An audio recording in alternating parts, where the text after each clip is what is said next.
It's an honor and a pleasure for me to open this conference on Jewish dissidents here.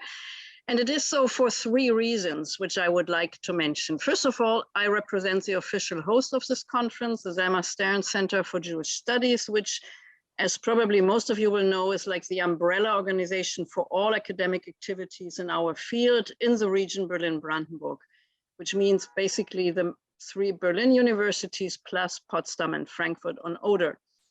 And of course, we would have loved, and I'm speaking now on behalf of the Directorium, we would have loved to host you here in the real world, food and beverages included.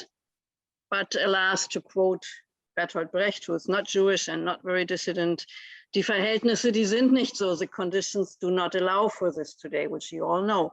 And this means, secondly, that I can express my gratitude to our organizers only virtually as well, to Casey Gelban and to Sander Gilman, who would not let themselves being frustrated by these difficult times and insisted on having it now by whatever means. So thank you very much for your insistence, Casey and Sander, and of course for all the work included. And this leads me to the housekeeping rules. So the only housekeeping rule, you know, in addition to good behavior, is that if you don't want to see the live transcript in English, like the English subtitles to the talks, there's a little bottom called live transcript at the right bottom, at the right side on the where all these signs are, and you could just turn it off.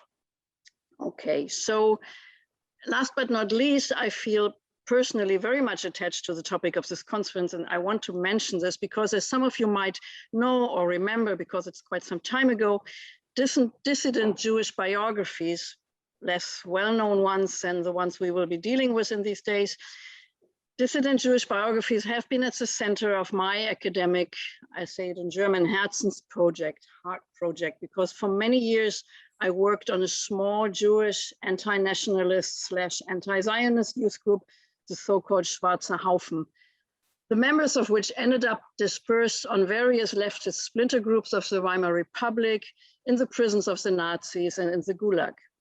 And those who survived dispersed all over the world.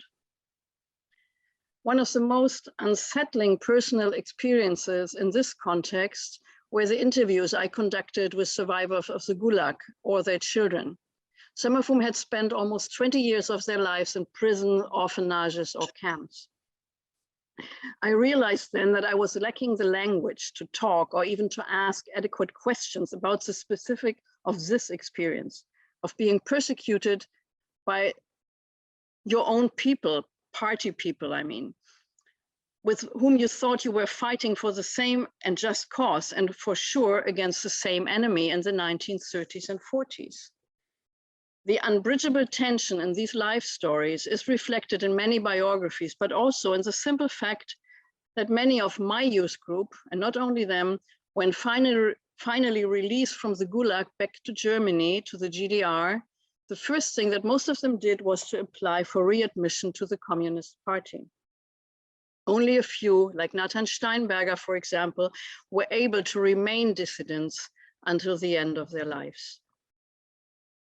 Now, I'm not sure, but I could imagine that our keynote speaker today might have met some of them in the first part of his life in the GDR.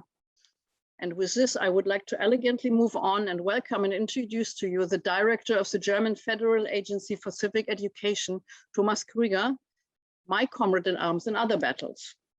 Thomas was a founding member of the Social Democratic Party, the SDP, in the GDR, and was its executive director in East Berlin.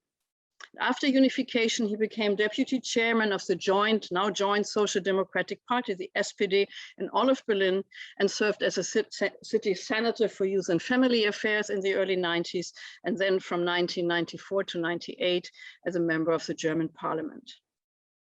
So as you can see, he does have some experience with dissidents in East and also in the West, but I guess this is your topic now, so the floor is yours, dear Thomas.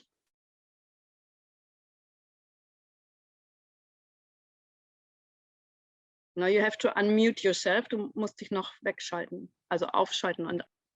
Yeah. Thank you, Stephanie. Ladies and gentlemen, dear friends. When around 1 million people gathered in Alexanderplatz, Berlin on the 4th of November, 1989, for the largest demonstration not orchestrated by the Socialist Unity Party of Germany, or SED. The famous writer Stefan Heym was one of those who delivered the speech. Heym, originally Helmut Flieg, was born in 1913 to a Jewish family in Chemnitz in Saxonia and joined the political left at an early age. After publishing the anti-militarist poem Export Business in the Volksstimme, Social Democratic Daily in 1931, he was expelled from grammar school at the behest of the Nazi Party, which had already attained considerable strength in the city.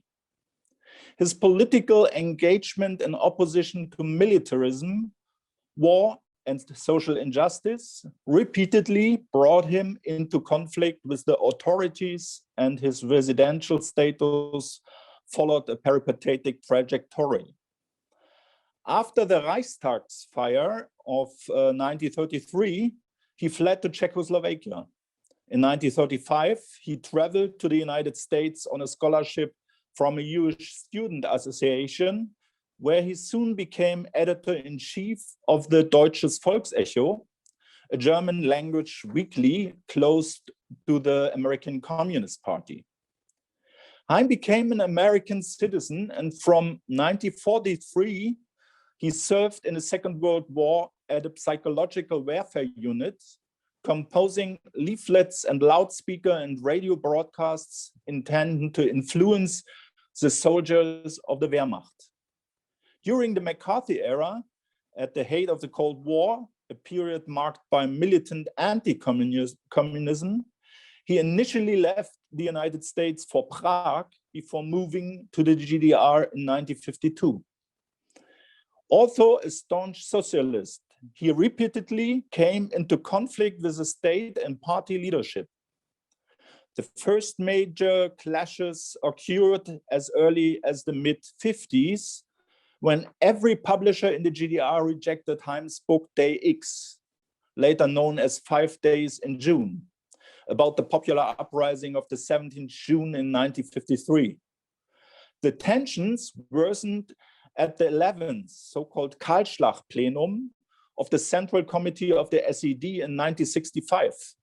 The term Kahlschlag suggesting the wholesale felling of a forest. In other words, the silencing of dissenting voices. Heym came under personal attack from Erich Honecker, upcoming strongman of the SED. Over the next 25 years, he faced repeated publishing bans, and many of his books could only be released by Western publishers. Heym protested against Wolf Biermann's expatriation in 1976 and was expelled from the GDR Writers Union in 1979. In the 80s, he supported the East German civil rights movements and repeatedly spoke in favor of reform of the SED regime. At the demonstration on the 4th of November 1989 in Alexanderplatz, Heym was thus presented, rightly or wrongly, as a doyen of our movement. In his speech, he referred to the need to learn to walk upright, to freedom and democracy.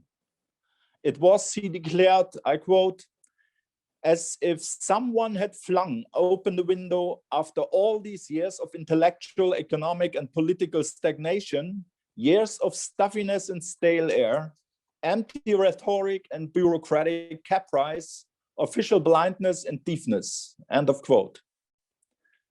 Like Heym, many intellectuals from Jewish families were involved in the upheavals in the Eastern Bloc, the opposition movements and dissident currents.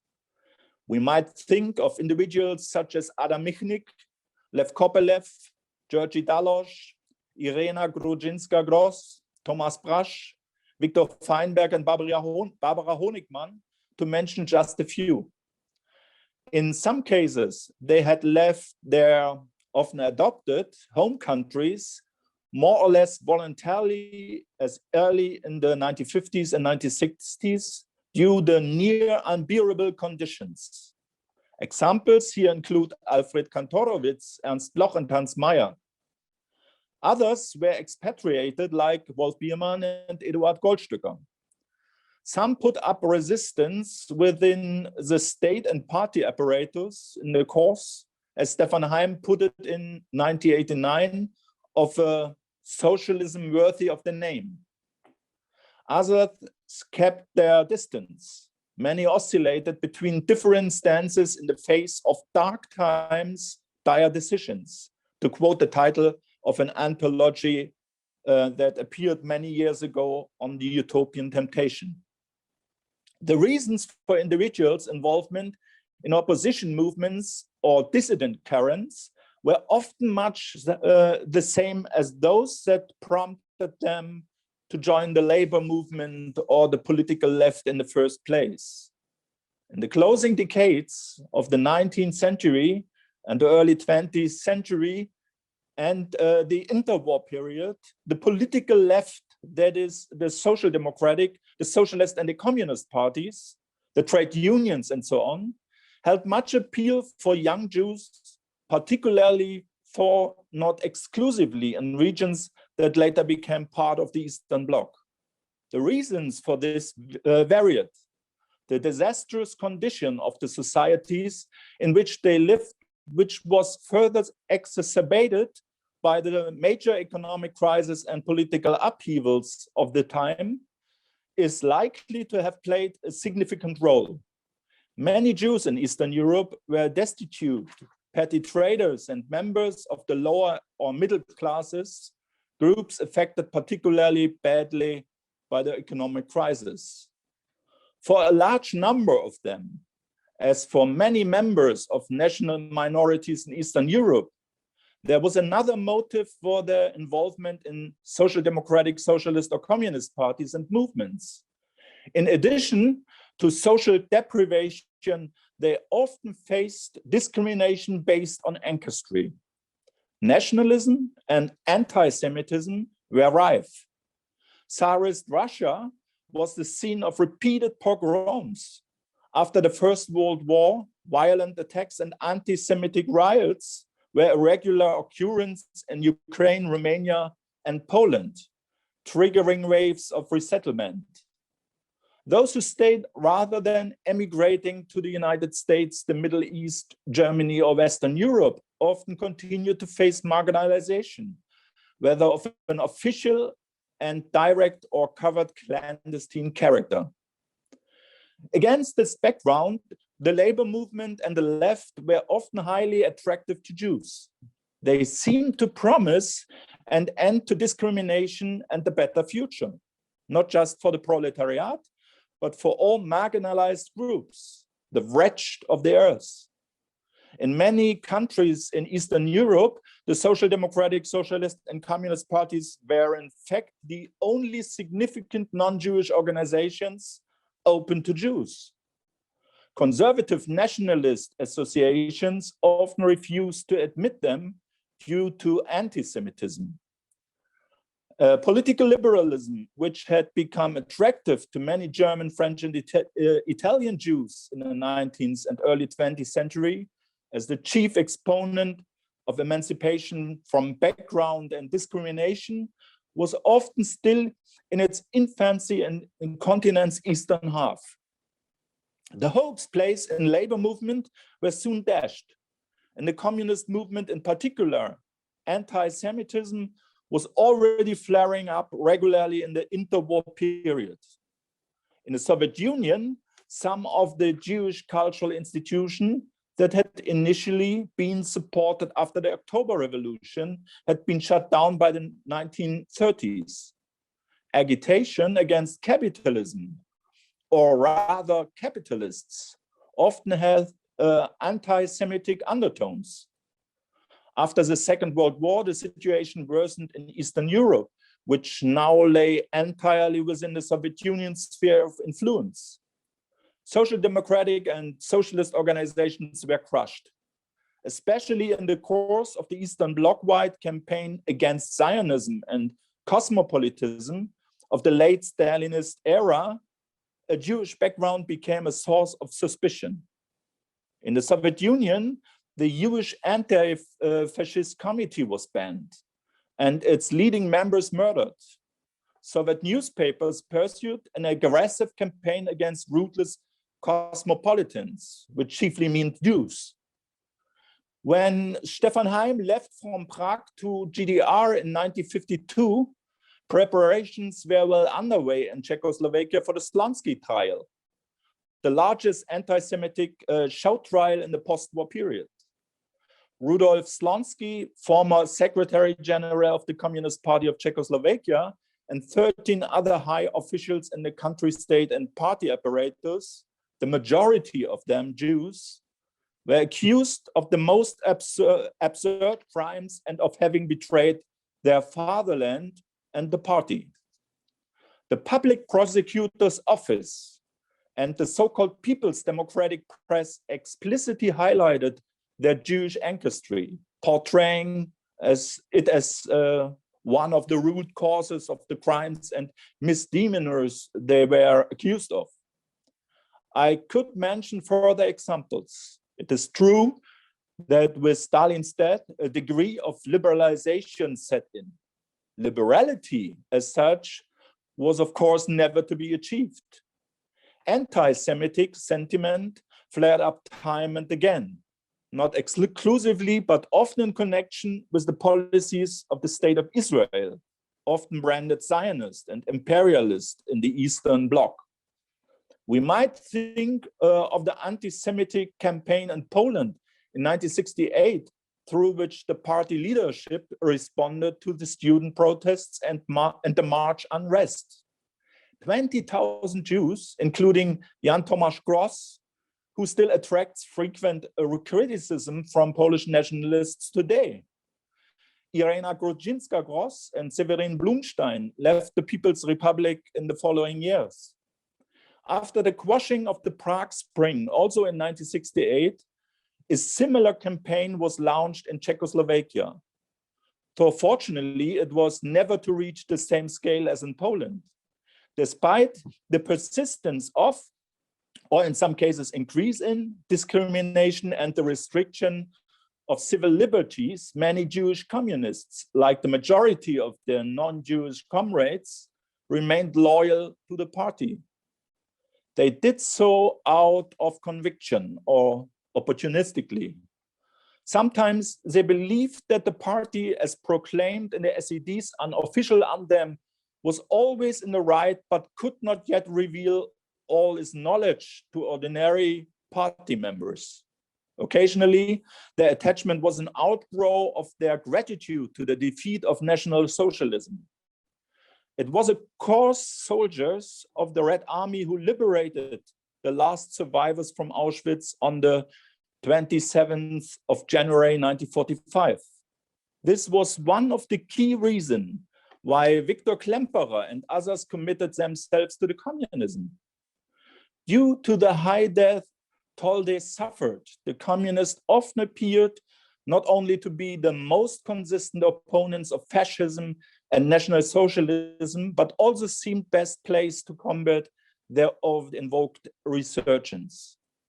Yet more than a few Jews in Eastern Europe who had initially sympathized with the Soviet Union, the Soviet Communist Party and its sister parties, soon grow discontented with ruling regimes. Virtually none of the aspirations and desires that many of them or their parents, grandparents, and older siblings had brought with them to the labor movement had been fulfilled. Social conditions and undoubtedly improved compared to the interwar period, but the supply of goods lagged far behind that of Western countries. Above all, for freedom of expression remained restricted. Contrary to widespread claims, anti-Semitism has not been eradicated, but persisted and sometimes coded, sometimes open form, and was even officially cultivated on occasion in the guise of anti-imperialistic anti-Zionism, among other things. Remembrance of the Holocaust took a backseat to the anti-fascist narrative and of decisive communist resistance. The extermination of European Jews retained a certain presence in artistic forms, not least thanks to dissidents.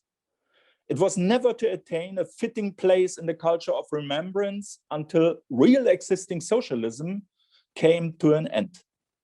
The path taken by Jewish dissidents following their move to the West or after the fall of the Iron Curtain were as varied as the individual reason for their former affiliation with the labor movement and the political left.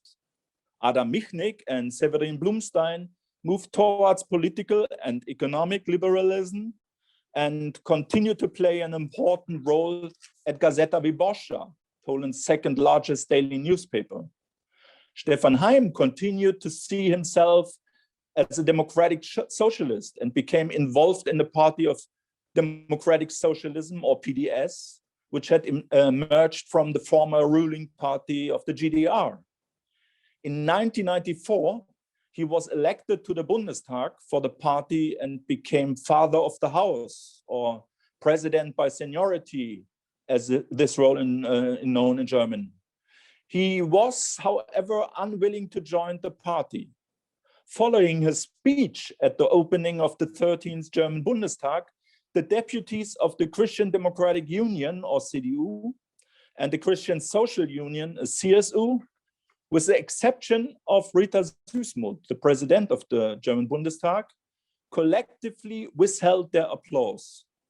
Allegations that Heim had been involved in the state security of the GDR, or Stasi, which turned out to be completely unfounded, had poisoned the atmosphere in parliament. Heim died in Israel in December 2001. He had gone there to take part in a symposium on Heinrich Heine, one of the forefathers of Jewish dissidents, who had always felt connected to the nascent labor movement and the political left, yet often kept his distance and sometimes subjected them to the vehement critique. Studying these complex realities can teach us a great deal, both in scholarly terms and with respect to civic education. Grappling with Jewish history, and historian Dan Diener, originator of the term civilization rupture, once put it, enhance our understanding of history in general. For instance, the perspective gained from examining Jewish dissidents can give us a clearer understanding of Eastern Europe in past and present. This perspective allows us to discern a wide range of voices within the struggle to shape social orders and construct utopias, voices quite removed from the power center's narrative. The past humanistic utopias of the socialist labor movement, as reflected in biographies such as that of Stefan Heim, must be narrated if we are to relate these narratives to the present day in all their complexity. Exploring the history of the communist labor movement allows us to get to know history in the forms of utopias. It also provides an opportunity to highlight the profound disappointments and failures associated with his history.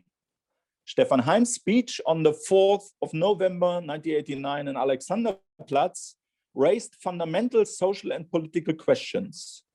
These questions are more topical than ever because they relate to fundamental socio-political issues of freedom and democracy, the relationship between majority societies and minorities, and approaches to religious heterogeneity, integration, migration, belonging, and participation. What is the best approach to minorities in democratic society? How do we respond to anti-Semitism and racism? How do we overcome blindness and deafness towards minorities? And how do we make marginalized voices audible? How do we prevent power from corrupting power holders? How can the people rule? A democratic culture of remembrance integrates other previously unheard perspectives and histories, makes them audible and visible, and acknowledges them. In our globalized world, this creates space for approach known as the history of entanglements. Cultures of remembrance are never static. They should be participatory and integrate multiple views of history. If a country's culture of remembrance permits and depicts plural perspectives, it will also foster social cohesion. Historical civic education is always multi-perspectival and action-oriented. Such education encouraged engagement in civil society. Rather than conveying truths, it is interested in the gray areas of a given historical situation and analyzes the seductive power of dictatorships to help us recognize threatening developments in the present. This form of education entails an awareness that the study of the past always reveals at least as much about the present as it does about the past. Our constitutional democracy can be safeguarded and defended if we take a democratic approach to history and discover there are always many pasts. In this endeavor, civic education helps deconstruct myths, interpret ambiguities, and strengthen social cohesion in our democracy. Thank you for your attention.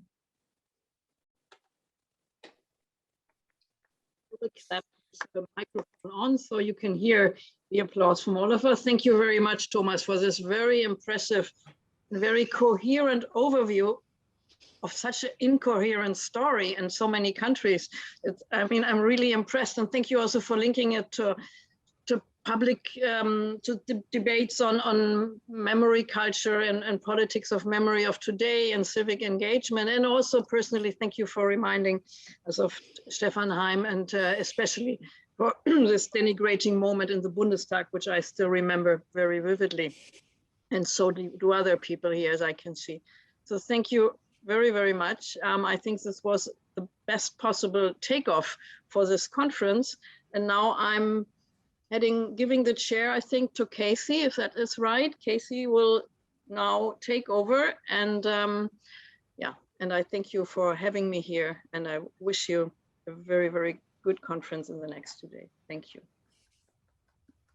Thanks to Thomas Krüger and to Stephanie for this wonderful start to our conference. And Thomas, your excellent talk, very much appreciated. Our next speakers, I'm delighted to introduce Sander Gilman and Anna Shternshis. Sander Gilman is a distinguished professor of the liberal arts and sciences, as well as professor of psychiatry at Emory University. He is a cultural and literary historian and the author of well over 90 books, including Stand Up Straight, A History of Posture, which appeared in 2018, and his account of the present pandemic, I Know Who Caused COVID-19, which is in press. He is the author of the basic study of the visual stereotyping of the mentally ill, Seeing the Insane, and also the standard study of Jewish self-hatred, which was published in 1986 and is still in print. He has been awarded a number of honorary positions and degrees, including a Doctor of Laws at the University of Toronto in 1997, as well as having been an honorary professor of the Free University at Berlin, among other roles. Sander will speak to us about Jurek Becker, opposition dissident, collaborator, victim, magic Jew. And I will introduce Anna after Sander's talk. Good morning and thank you all. And Thomas, thank you for an absolutely perfect opening. Human beings love classifications. Little children memorize the names of dinosaurs.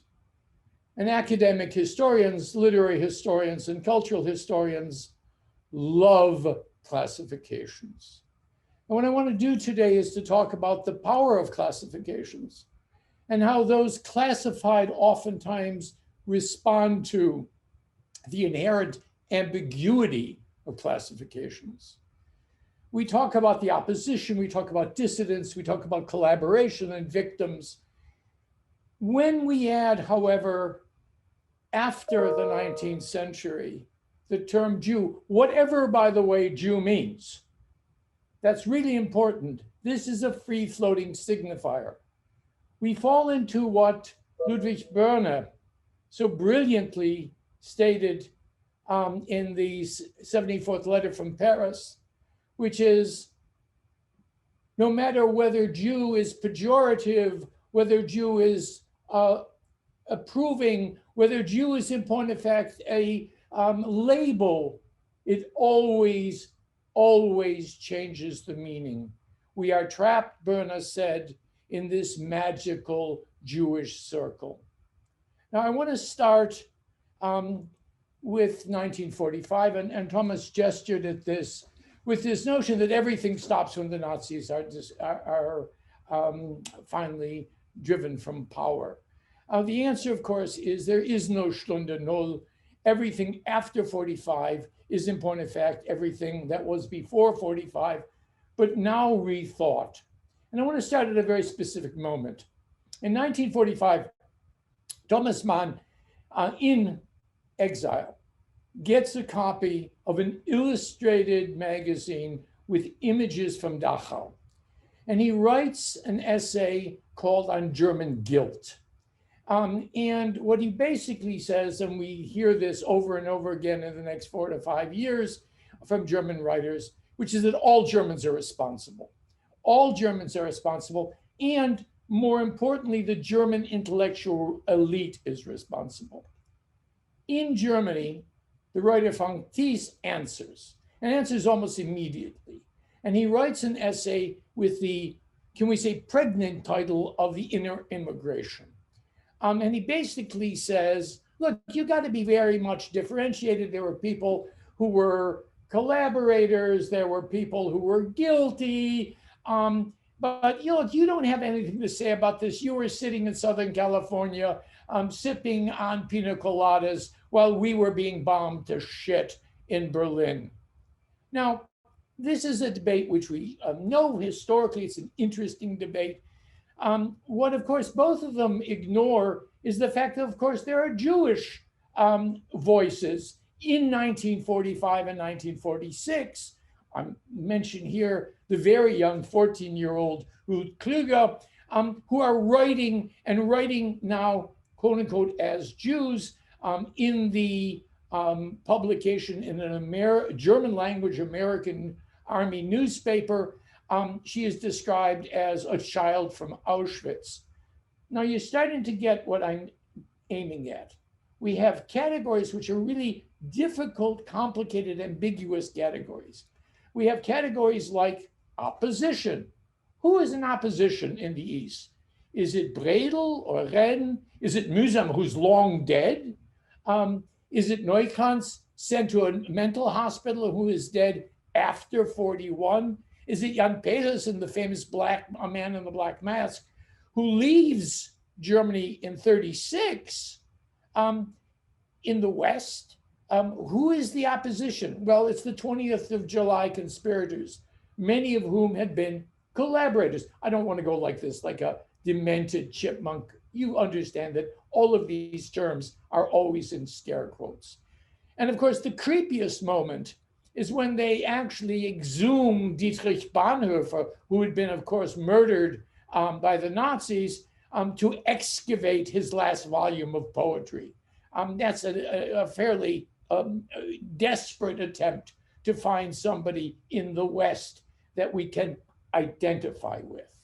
Now, the opposition winds up, again, very, very, very contextualized. Walter Bergengrun's Großterrain novel, which is read as a critique of the Nazis, had been read, by the way, by the Nazis as an advocation of the Third Reich. Ernst Jünger, who refuses to join the German Academy, writes novels that are kind of ambiguous. But remember, the opposition under the Nazis would have included Schenzinger, the author of Hitler Junge Quecks, as well as Hans Grimm, right? Who becomes the president of the Reichsschiftstumskammer. He is banned from writing because he wants the Germans to reclaim their African colonies. Thies introduces this notion of writing for the desk drawer. I was in the opposition. I couldn't publish. They were going to send me to the camps. And who gets involved in the Schubladenliteratur? By the way, if you think about Christa Wolf, this is a term that gets re-inscribed after 1991. And Christa Wolf becomes somebody who wrote for the Schublade, for the desk drawer. And they include interesting people, political neutrals. There were no political neutrals in the Third Reich, such as Lürke, Lehmann, and Krollo. Britting, who was widely published in the Third Reich, and after 1945, whose publisher tore out the pages with the Nazi poems from his collected works. Literally, you can get a volume, and all the pages have been carefully cut with a razor so that they could be sold in the American sector. But also Hans Carossa, who now has a new 21st century rebirth, who is on the so-called Gott begnadeter list, the Hitler's favorite writer list, right? But also Ernst Wiechert, right? Who is in Buchenwald, who is, however, a real conservative, but who would have been very happy with fascism if Hitler wouldn't have been there. So we have got these problems.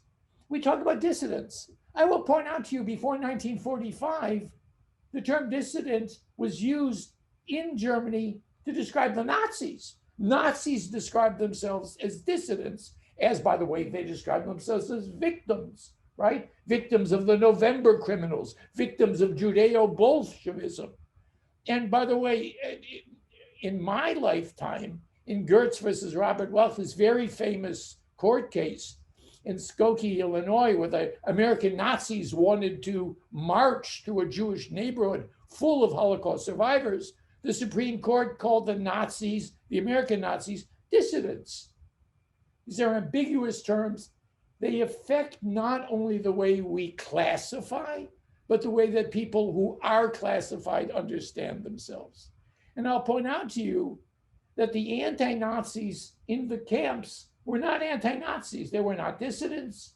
They're not oppositions. They were politicals, right? A term which is interestingly lost in complicated ways after 1945. Susan Neiman, in by far the best evaluation of what goes on after 1945 in terms of dealing with the past, the complicated dealing with the past that Thomas Krüger just evoked, points out that the GDR already has a leg up. It's anti-communist from Moscow, from Mexico City, from London, and starts in a very way dealing with the past. Now, that has nothing to do with the way that they evaluated the past, but that they were coming to terms with the past before West Germany did. And the cult of memory is a very complicated one. Thomas, I will remind you that the AfD marched through Berlin a few months ago wearing yellow stars, right? Yellow stars with the word ungeimpft, unvaccinated. Using history is complicated. Classifying is complicated. It never is easy. Dissidents become something, and here Anna is going to address this, is something rather an interesting concept when we start to look at dissidents in the West. So Stephen Smith, my old friend, in what is certainly the best account of dissidents, is thought of as very, very, can we say pejorative? They were people who, in a sense, were opposed, the state said, in the USSR because they wanted jeans and cigarettes. They were not refuseniks, because I brought a suitcase full of jeans to Kiev so that the refuseniks could sell them on the black market for money, okay? The United States makes an absolute distinction between political dissidents and refuseniks. And that's true, by the way, in West Germany, that's true in England, right? Is when you add the word Jew to all of these categories, it makes it something very, very different. They're magical Jews. In the GDR, after 71, and I'm now moving slowly to the focus of my talk, Jurek Becker, we start to understand how contextual all of these concepts are. Opposition, dissidents, writing for a desk drawer, refuseniks, Jews, all of these concepts change their meaning radically based on the historical context. In 71, if I can quote Mao, let 1,000 flowers bloom. We have a Thaw. I remember the Thaw literature all too well. Art without taboos. And one of the writers who is involved in Honecker's liberalization, the word is used in the West and in the East, is of course Jurek Becker. Becker is for me the test case. He's the test case because I knew him for decades, knew him well before he became famous in the 60s and knew him until his death. Becker is a complicated but accurate case. So Becker and his father, Max, settle in East Berlin, in the Soviet zone. And they confront something that survivors of the camps, specifically of the death camps, right? Of Auschwitz, of Ravensbrück, of the death camps, are able to understand. And here, let me quote Elie Wiesel in a conversation with a survivor of Buchenwald, not a death camp, a concentration camp, Jorge Semprún. He said, you know, we were loved when we remember the resistance. Remember, every single person in France in 1945 was a member of the resistance. Every single person, including those hung, right, for collaboration with Vichy. Okay? But when we were deported, nobody wanted us. We were ashamed because we had survived. Jurek's father, Max, creates a story. By the way, no sense whether it's true, it doesn't important, but he needs to tell it, which is, yes, he's in the camps, right? He's in the camps. And when he files for his relief from the Jewish community in East Berlin, he said that he had a radio. And you recognize this from Jurek's great novel, Jacob the Liar, and that he had spread oral propaganda, rumors, and therefore he was a member of what? The resistance, right? Again, being Jewish only works if you are resisting. Remember this powerful legend, right? Of the sheep going to the slaughter. Of the sheep going to the slaughter. They didn't, but that was the legend of the Jews in the camps. 68, Prague Spring. Many of you were around to remember this. The Central Committee of the German Writers' Union has a meeting. Jurek and a few others demand solidarity in the light of the Warsaw Pact invasion. He is labeled as a victim of the Nazi regime, by the way, which he is, based on his categorization for a pension, right? For a pension. And very few of the Jewish returnees, who are, by the way, recognized as Jewish returnees, they're not, like Haim, Hamlin, and Wiens, join him. Most of the Jewish, and again, we have to be careful about this because they're not acknowledged as Jewish. Jurek is, because being Jewish in this context is being what? A victim of the Nazi regime. He was in the camps. Anna Zegers avoids it. She just doesn't show up, right? Now, Jurek works for DEFA, for the big film studio. He writes a film script of Jacob the Liar. The film is scheduled. This all is very complicated. It has to go through multiple layers, not just of the studio, but of the Politburo. And eventually in 66, it's canceled. He submits it after having rewritten it as a novel. By the way, and again, I'll be completely subjective. I think the best novel written about the Holocaust in the German language, period, right? And the major press, Aufbau, receives it, but the reader's report basically says, this is authentic, right? He experienced it. He's a victim. Not he's a Jew, he's a victim of the Nazi regime, okay? Is he in opposition? Well, yeah, but we can understand that. And now, Jurek begins in the 70s to think about what Jewish means, because he understands being labeled a victim of the Nazis is a euphemism, is a label. It's part of this state classification, right, in the GDR. By the way, also simultaneously, after the publication of Jacob in West Germany, and then with the translations in the West.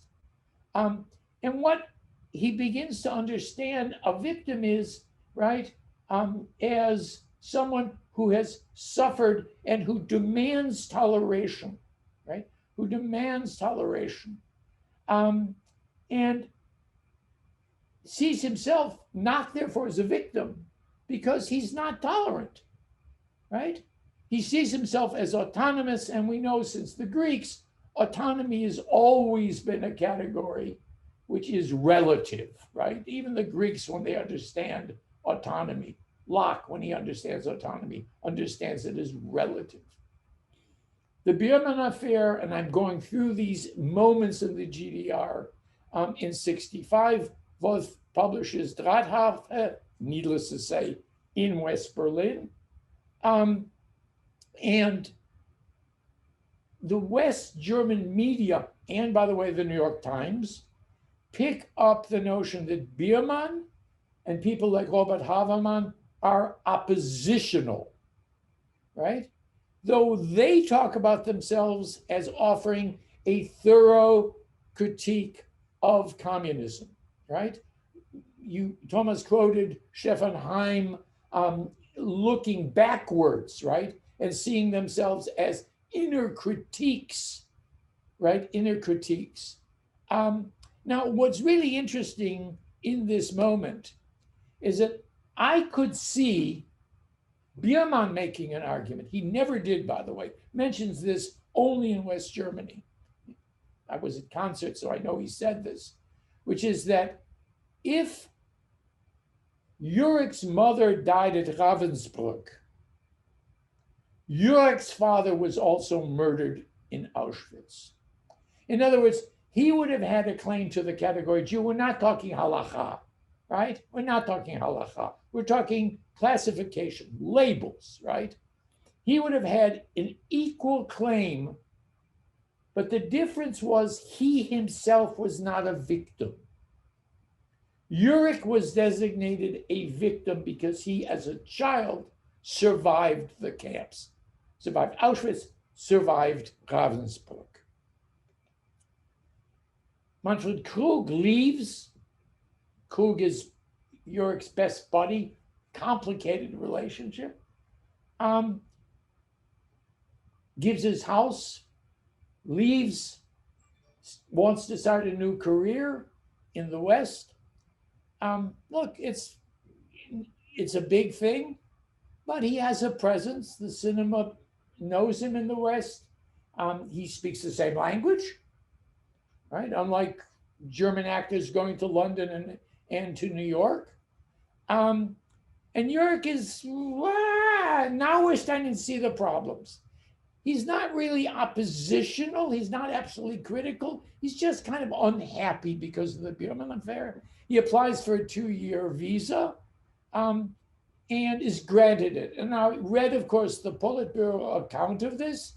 He's granted it, and I'll quote LBJ because it's the great quote we always use at this moment, because, you know, they are trying to preserve his GDR identity, and they figured give him a couple of years to blow off steam.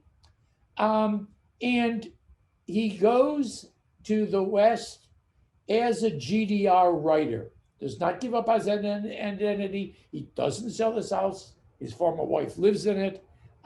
He goes, however, in this ambiguous relationship. He's an internal critic. And there's this really interesting interview, right, with my old teacher, Peter Wapniewski, on SFP in '78, in which he says, look, I'm just an internal critic. I am a lawyer member of the state. I've got a visa. I'm here for a couple of years. Right? I want to enjoy the ability to critique, but I'm not going to be divisive. I'm not going to be divisive.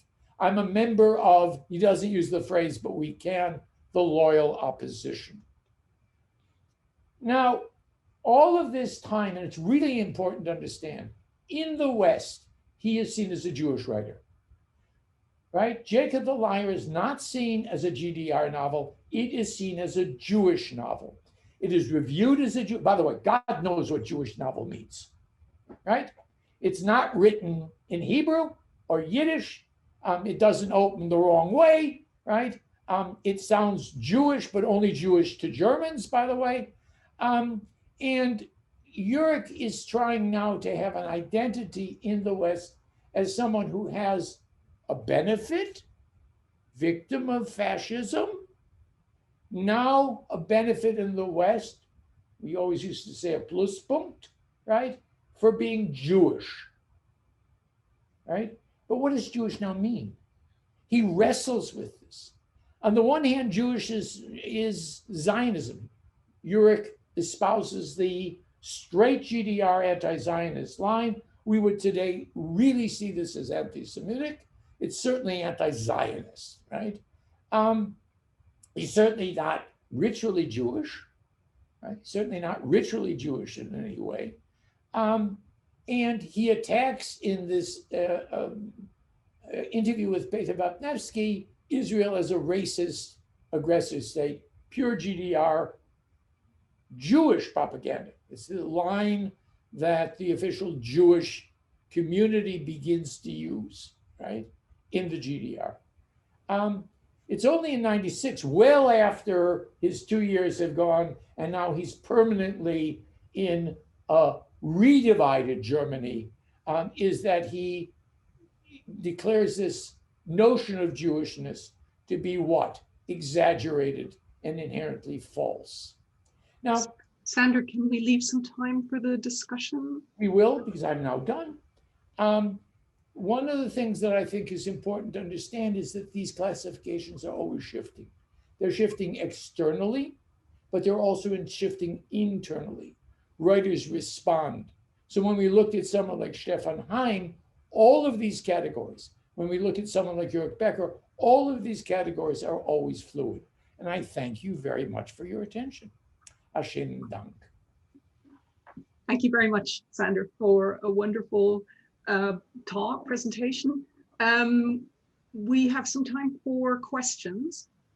Would anyone like to ask Sandra any questions? If so, please unmute yourself to ask panelists. Maybe I'll make a start, and then we can open the floor. I thought it was really interesting, Sandra, how you were talking about the fluidity of these concepts, which are often, I mean, there's often a very moralizing discussion around terms such as opposition or dissidents, and they're often understood in absolute terms. And when we look at the history of dissidents and the opposition, but particularly dissidents in the Eastern Bloc, the picture is often much more complicated, and Thomas has pointed to that as well, that many of the dissidents, particularly in the older generation, were also or had been ardent supporters of the communist parties previously, and even remain so while they were dissidents or oppositionals, but probably more dissidents. In terms of Becker, you were talking about the kind of loyal opposition, which seems to be, I mean, it's a contradiction in terms, isn't it? That concept itself seems to embody these terms. And I was wondering where you saw Becker's novel Bronstein's Children in that respect, and whether that could be read as a Jewish dissident novel, or where would you place it? Well, I think, there's Becker winds up writing a trilogy dealing with the Jews first in the camps, right? And then the Jews in the GDR. And one of the things that's quite interesting is that while Yaakov is immediately picked up as a Jewish novel, novels like Bronstein Kinder are seen absolutely as a critical, an oppositional novel, a critique, right? An inner critique of life in the GDR. I think that's problematic, because one of the things that Becker understands is that the problem of marginality, the Jew defined as the marginal, only works when you can speak from the center, right? I mean, this is the real problem, which is if you're going to do this kind of a critique of Jewish life in the GDR, as he has in Bronstein's Kinder, one of the questions that one always has to ask is, what is the function now of Becker as the novel describing this world? Since I know that Jurek was always incredibly ambivalent about the category Jewish and victim, I also know that when you see this instantiated, by the way, also in the film of Bronstein's Kinder, Jewish becomes something which is in a complicated way simultaneously two-dimensional. Zabel talks about this, the two-dimensionality, but also inherently ambiguous, which means multidimensional, right? So the answer is no, I wouldn't see Bronstein or any of the so-called Jewish novels written in the GDR published and read by German language readers. By the way, I would include novels or works, it's a book of short stories, by non-Jewish writers. Think of Franz Fuhrmann, right? Das Judenauto, the Jewish car, in which Fuhrmann, who is oppositional, loyal opposition, right, is both writing from within a discourse about Jews, but they're very ambiguous Jews. They're victims. But are they victims because they're Jews, or are they Jews because they're victims? And that's why I think these questions are interesting. And by the way, let me just say, yes, the East Bloc is different from the West, but that doesn't mean the situation in the West is better. Because in the late 1940s, you have Sartre, right, writing the Jewish question and doing the same kind of two-dimensional versus ambiguous notion, which is picked up then in Andorra, for example, with Fresh. Thanks. Questions? Anna, you would have to unmute yourself, please. Great. Yes. Hi. Thank you, Sandra. Really interesting talk. And hi, everyone. It's great to be here. I was listening to you talking about Jacob the Liar, and I don't know, I want to ask you a question that doesn't have to do so much with dissidents in that, but with the issue of suicide. Because I don't know who else can answer that question better than you, because I'm thinking about the historical nature of actual Jacob the Liar, how nobody knows exactly what happened to that guy in Lodz Ghetto and what his story is.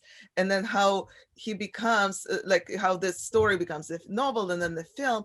And then it has a very dark side to it. Robin Williams, who plays it in American versions, commits suicide. So there's all this goes together. media. And that got me thinking about this suicide in Jewish literature in general, and how there is no, when there's hopeless, there's no future and all this kind of stuff. So I was thinking that maybe like you can comment on how to put it into tradition of thinking of no future, in addition to thinking about the dissident literature and problematizing the way you did. Thank you. One of my best students, who sadly passed away, wrote the first book on suicide in Yiddish literature. And she pointed out that, right, that suicide is both taboo and a standard topic. It's a really interesting problem.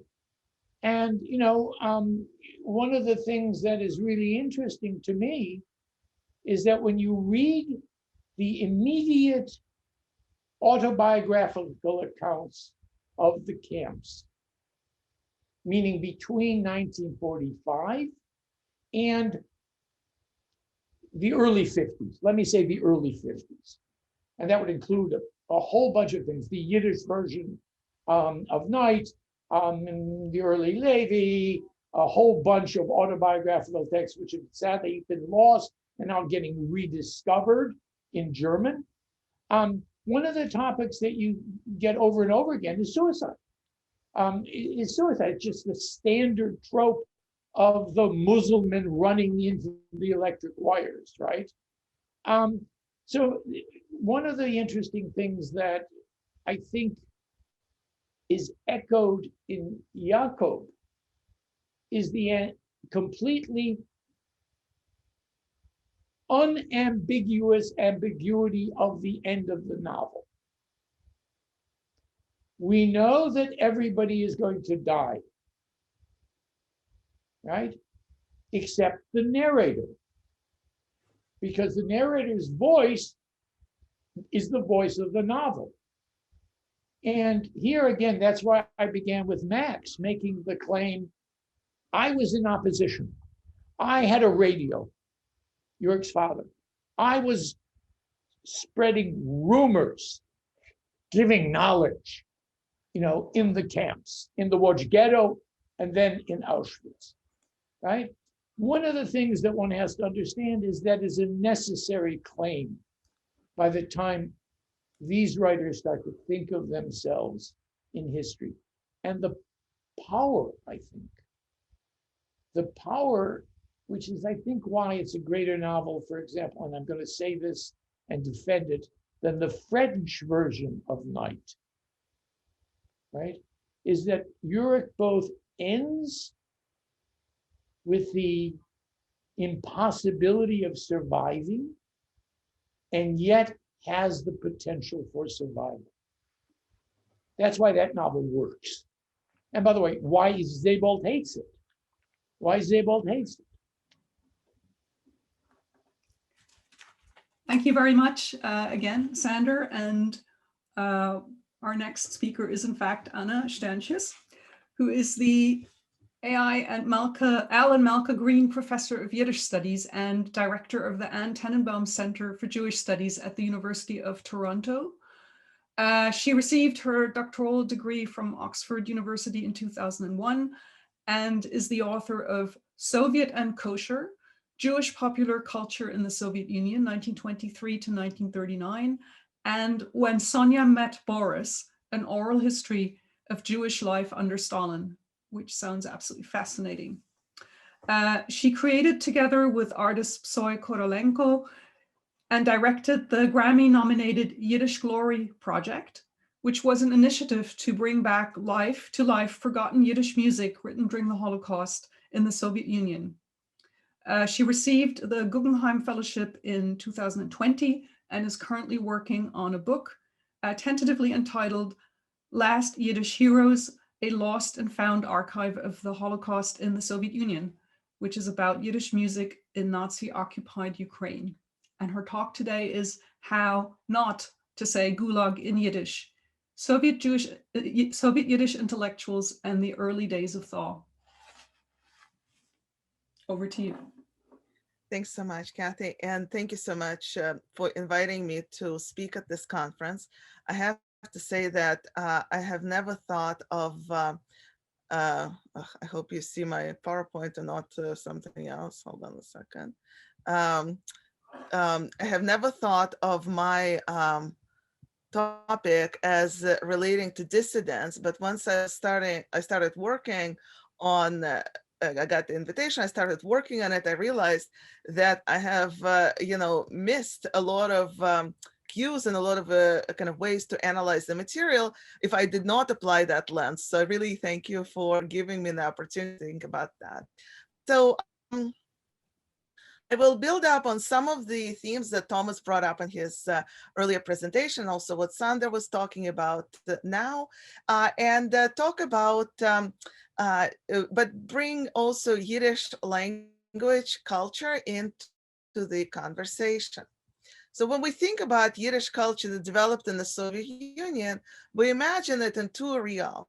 One is an incredible burst of creativity, experimentation, government support for Yiddish, renaissance that took place in Ukraine and Belarus in the 1920s and 30s. We think of Mark Chagall, I put a painting for you here to look at, as being Minister of Culture in Vitebsk at that time, of Alexander Granovsky establishing a state Yiddish theater and experimenting with avant-garde and Yiddish and proving to the world and to himself that Jews can dance.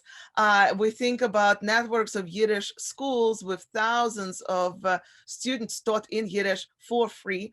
And of course, we think about all these writers and poets such as David Bergelson, Peretz Markish, Pinkas Kaganovich, later known under the pen name of Dernister, Moshe Kulbach, and so many who abandoned Weimar Germany to come to the Soviet Union to become, well, to put it mildly, prophets and beneficiaries of Soviet policies that called for development of new secular Yiddish culture, free of religious and Zionist influences, but full with new imagery of the world that will eventually make Jewish readers Yiddish in form, but definitely socialist in content. So that's one way to think about Yiddish culture in the Soviet Union. Another way to think of the Soviet culture, and some of it already came up in Thomas's talk, is thinking of it in the tragic realm, which starts in 1948, when cream of the crop of Soviet Yiddish intelligentsia, some of the same Yiddish writers whose names I just mentioned, such as Bergelson, Peretz Markish, Yitzhak Pfeffer, Dernister again, were arrested in suspicion of espionage and developing Jewish nationalism, and most of them killed for this crime on August 12, 1952. Those of them who were not killed then died earlier. For example, Dernister died from a botched surgery in Gulag in 1951, and his grave was just recently discovered there, and I'm showing it on a photograph for you. You're close to Vorkuta, which is north of Polar Circle. But that day, August 12, 1952, is commemorated in some communities, Jewish communities around the world. Toronto, for example, has an event every year to think about the following narrative. This is the day when European Yiddish culture ended. Stalin finished off what Hitler started. Everything that happened after that in Yiddish in the Soviet Union, such as Yiddish language magazine, Sovetish Heimland, Soviet Homeland, were dismissed as lip service of Soviet propaganda with a small circulation, or verkehrt, the opposite, vilified as for show only official publication that enabled the Soviet regime to get away with persecution of real dissidents. Many Jews among them, people who fought for human rights, people who called to let them go, people who were refused to let go and later called refusing. Coincidentally, these were people who advocated for Hebrew, for studying Hebrew, going to Israel, and usually regarded Yiddish as a sign of shtetl-like culture, lower one compared to the one that they considered real, such as Russian language 19th century literature or 20th century Hebrew language Israeli culture. So the goal of my presentation today is to shake up this dichotomy a little bit. Like Sander, I am too suspicious of classifications, which often distort and don't let us see the picture. And think about Yiddish intellectuals whose lives involved both dedication to the Soviet regime and imprisonment by it, and somehow also incredible dedication to Jewish causes, although they fought for different people than the refuseniks that we know. More specifically, I want to think about what happened in their lives and their creativity when they actually ended up in Gulag themselves. What were they thinking about there? And also towards the end, discuss why it's counterproductive to ignore their stories when we think about dissidents. So some of the people that I think about. One is Moisei Teif, or Moshe Teif in Yiddish, Soviet Yiddish poet from Belarus, extremely devoted and excited about the Soviet project in the 20s, wrote some really kind of committed poetry about workers. He comes from a worker class background, wrote a devastatingly negative poem about Palestinian riot in 1927, complaining about Zionist aggressors oppressing Palestinians at that time. So Rick really, really excited about Soviet project. In 1937, arrested first for there's no, like, as part of this kind of crash down on the Jewish intelligence in Belarus, but he had a friend in the NKVD office, so they put him down not as a political prisoner, but as a criminal, because he also lived in a bad neighborhood and carried a knife with him. So he got lucky, so he got put with thieves and murderers as opposed to political prisoners, and that's why he had a little bit easier life in the camp. And in 1941, he was drafted into the Red Army. So he fought in the Red Army, came back, started writing, wrote poetry while in the army in Yiddish. Then he came back full with plans to build new kind of work in Yiddish culture and all this. And then in 1948, arrested again, now as a crackdown on Jewish nationalism. He was in camp until 1956. Here's this picture of him when he was released from Vorkuta. When he came back, he got married again to Esther Blushinska, an actress of Minsk Yiddish theater, and kept writing poetry. I will come back to him a little bit later, but he died in 1966. I also think about another person, Moisei Beregovsky. He's the first person in the world who defended a dissertation on klezmer music, interestingly, in Moscow Conservatorium in 1943. The second dissertation on klezmer music, by the way, was defended by Han Kuznetsky in Boston Conservatory in 1976 or something, or 78, something like that. So Beregovsky spent 1920s and 30s collecting and describing Yiddish music in Ukraine and places like Bela Tserkov, where he did a field recording in 1939. Some of you might know that Bela Tserkov did not have survivors after the Holocaust, and Beregovsky recorded music, thousands of tunes from there right before the beginning of the war. He also recorded music from victims and survivors of ghettos in Vinnytsia region of Ukraine, and also from soldiers in the Red Army, and created actually an archive of Jewish experiences in the Soviet Union during World War II through Yiddish music. He did all that work about wartime experience between 1944 and 1947. In 1947, he was fired. The institute where he worked, which was affiliated with the Ukrainian Academy of Science, was shut down, and he was arrested in 1950. He was also in the Gulag, and now near Taishet, again, polar circle, and released from there in 1956, and spent the last 5 years of his life systematizing his archive. He died from lung cancer in 1961. Because he spent 5 years systematizing his archive of Yiddish music, today the world has klezmer revival and the big interest to Yiddish music that spread all over the world, United States, Germany especially. And that revival means that Jewish musicians or non-Jewish musicians interested in that kind of music had to go and revive something. So what they revived were the tunes collected and preserved by Berezovsky right before World War II. Berezovsky did not see the establishment of Sovetish Heimland, because he died before that, but Moisei Teif did, and even was invited to run a poetry section there, which he did for 2 years until he died in 1966. Now, we also think about Shira Lipschitz. So pictures of Berezovsky. Sorry, I only have this picture of Shifra Lipschitz, a Polish woman who crossed the Soviet border illegally in 1922 or 1923 to avoid persecution for belonging to a communist youth organization there, who then had ran away from a broken heart to build a new life in Birobidzhan, a province in the far east of the Soviet Union. She taught Yiddish in a vocational school there.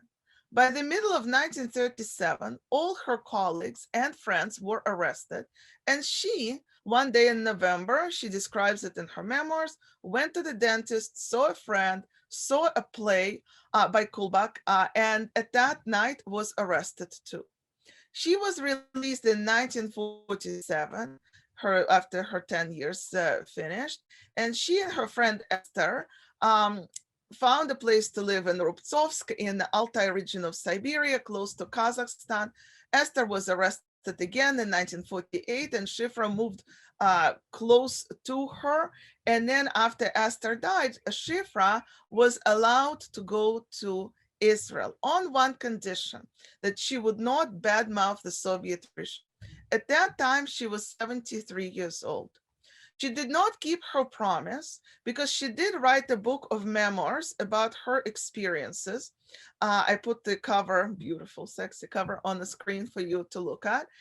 It's called Halomus und Virklich, Birobidzhan and Arbeitslagern, where she described in details her life in Gulag, incredible violence, including sexual violence that she witnessed, injustice, and more. Today's historians interested in gender, Gulag, Jews and Gulag during the Holocaust could find it super useful. The book came out a few years after she died, but her story remained completely obscure. Why? Because she wrote that book in Yiddish, the language that is best, it seems, to protect any secrets, even if it's printed with large letters in the middle of Times Square.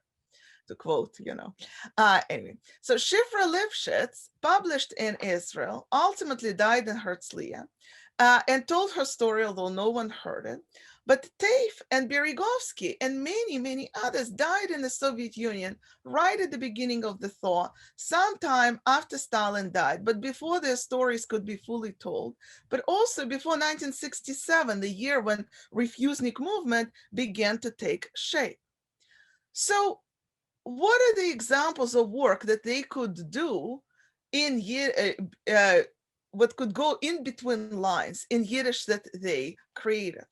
So, some of them looks so little and so kind of hard to analyze, but I'll show you anyway. So Soviet culture, there's a control over what gets produced and all this. So, but they managed to put something like, so this is an example. Sorry, I can't go to my actual office in Toronto. I'm sitting in my basement now. So I can't take this book and take a picture of a text that I want to show you.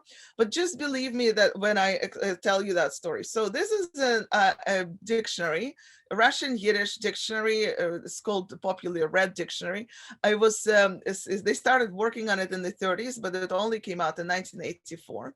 And by many linguists who, some of them were killed and died in Gulag, and very few of them actually lived to see the dictionary out. But the famous story about the dictionary is the number 12 is illustrated with the expression, how dictionaries say, like, this is the expression where you can use. So number 12 is in that dictionary, it says der 12.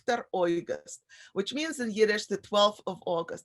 Of course, referring to the date when these Yiddish writers were killed. So there are some other, so this is just a curious detail, but there are things that I want to say in a few minutes that I have left. So Thaw, for example, when he was in Gulag, had a notebook where he was writing poems. Now, he was very lucky, strange to talk about the man who, was in Gulag twice, served in the army, lost his son to the Holocaust and Minsk ghetto as lucky, but nevertheless, it works for him because when he was in Gulag, he worked in a boiler room, which means that he didn't have to cut wood. The temperatures there are about -50 Celsius. So people who were sent to do this work did not last more than a few months. So Thaw was able to work in a heated area, and he was writing poems. I put the English translation on the screen for you to look at. As you can see, the poem is addressing someone called Lazarka. We understand that Lazarka is, of course, Lazar Kaganovich, a close ally of Joseph Stalin, a Jew by origin who Thaw called a mamzerker, right? So in Yiddish, the word mamzer is interesting because on one hand, technically it means someone who is illegitimately born, but it's actually used to describe someone who is incredibly smart, clever, someone who can get away with things, someone who can kind of naughty, but incredibly talented, like often what we think about our children, like, oh, they're so talented, but they get away with so much stuff. So anyway, so that's how the word mamzer is used. So here, Thaw, writing in Gulag from that boiler room, is talking not to Stalin, but he is talking to Lazar Kaganovich. Why? Because he blames him for convincing Stalin for sending Jews to Gulag, right? Another example of a poem that he wrote there is, again, talking about himself and talking about how he maybe misjudged this whole Soviet project. And at the end, he says, maybe the truth that I believed in is not the actual truth. Now, he talks about the spelling. And in the Hebrew, the word truth, emes, is spelled with letter aleph. But Soviets changed the spelling for Yiddish into phoneticals. So the first letter of the word emes is ayin. So that's what the poem is about. He says, well, maybe if you spell it in the Soviet way, there is no truth to it. So again, he's a person who lost everything because of the Soviet regime. All he blames is himself. So both of those poems, and there's a whole notebook of them, they're still not published or published, self-published in Israel, with like circulation of 200 in Yiddish. So the readership of that material is close to zero, maybe less, so, but nevertheless, Thaw never thought that anyone will ever read this material. He says himself that he is writing for the draw. And that's something that came up earlier in Sanders' talk today as well. So what does it mean, right? Like, thinking like this, writing like this, and putting these poetry and the fact that this poetry actually exists into the context of a dissident movement. Different. I will answer that in the last 2 minutes, which I know I have. So the other things that the people did in Gulag were concerts. So Moisei Berigovsky, who ended up in Gulag, was not as lucky as Thaw. He was asked to cut wood, but then somebody found out that he was actually into music and he knew how to run a choir. So gulags, each of those camps had some sort of cultural event. And ideology of that was that, well, if prisoners do culture, they reform themselves. But actually, it was just something that those gulags did. And there were competitions between different gulag units. They had to have a competition. Who has a better choir? Who has a better play? Who has a better concert? So Berigovsky was running one of those choirs. I don't have a picture of you of that because, it's not exactly, they had a photo booth in the gulag. So, but these are some photographs from archive of gulag performances. And Berezovsky was asked to do that choir. He had no shortage of people to work with. His solo was actually an arrested soloist of the Bolshoi theater. He had tons of people from Lithuania who were arrested right after the war, singers, musicians. So his choir got an award at some inter-Gulag competition, the first place. And we know all this because he wrote letters to his wife and asked her to send him the notes for a choir piece by Andrei Rubinstein called "The Night is Dark." And he said, you know, and then she comments and saying, well, the words of the song say the night is dark, but it will pass. So thinking that Berezovsky maybe kept hope of that. But the irony of all this is that what was going on there, just a few years before Berezovsky himself was in Gulag, he was recording Yiddish music that Jews created in ghettos and concentration camps in Ukraine, written by Romanians or Germans. And one of the big questions that he was asking, and we're asking today, how could people sing there? Well, when Berezovsky was in Gulag, he wrote, "Now I understand how they could sing there. In fact," he says, "I don't understand how you can survive without singing in Gulag."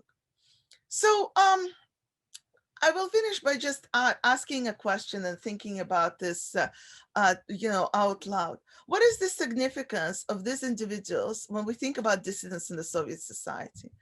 First, none of them knew why they were arrested. Again, going back to Sanders' classification, they were political prisoners, yes, but their politics did not really differ from the ideology that imprisoned them. In fact, all of them were quite devoted to the Soviet regime on the eve of their arrest. But after Gulag, sometimes after Gulag twice, they did not give up on being artists and authors.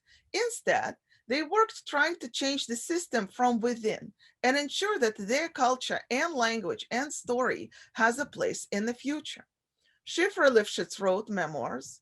Berezovsky preserved his archive, and Thaw managed to publish some of his poetry about Holocaust in Sovetish Heimlet, refusing to universalize the story as his editors wanted him to, and instead talked about Nazis killing Jewish children in his native Belarus. And I can explain later, if it's of interest, why it's controversial. So I think that work of these people provided a window into our understanding of how one resists totalitarianism, how one goes to prison and functions there and produces culture. Of course, their stories were not publicized, but almost every Jewish family in the Soviet Union knew someone or had someone who was in Gulag. These stories were secret, but they were also sources of secret pride for some, stories of inspiration during the time of 60s and 70s, when things seemed hopeless, but not as bad as during the Stalin's reign. Their stories were the only stories of resistance by Jews that actually circulated. Holocaust was stories of tragedy, Red Army was not seen as a Jewish experience, and surviving the war in evacuation was not talked about as not to provoke anti-Semitism. But Gulag is a different story. Without these individuals who became dissidents against their will, we would probably be talking about a very kind of different resistance in the Soviet Union during the Cold War. In fact, I would argue that this forgotten chapter became an actual foundation of Jewish dissent movement in the Soviet Union, where the entire world learned the word refusnik. Thank you.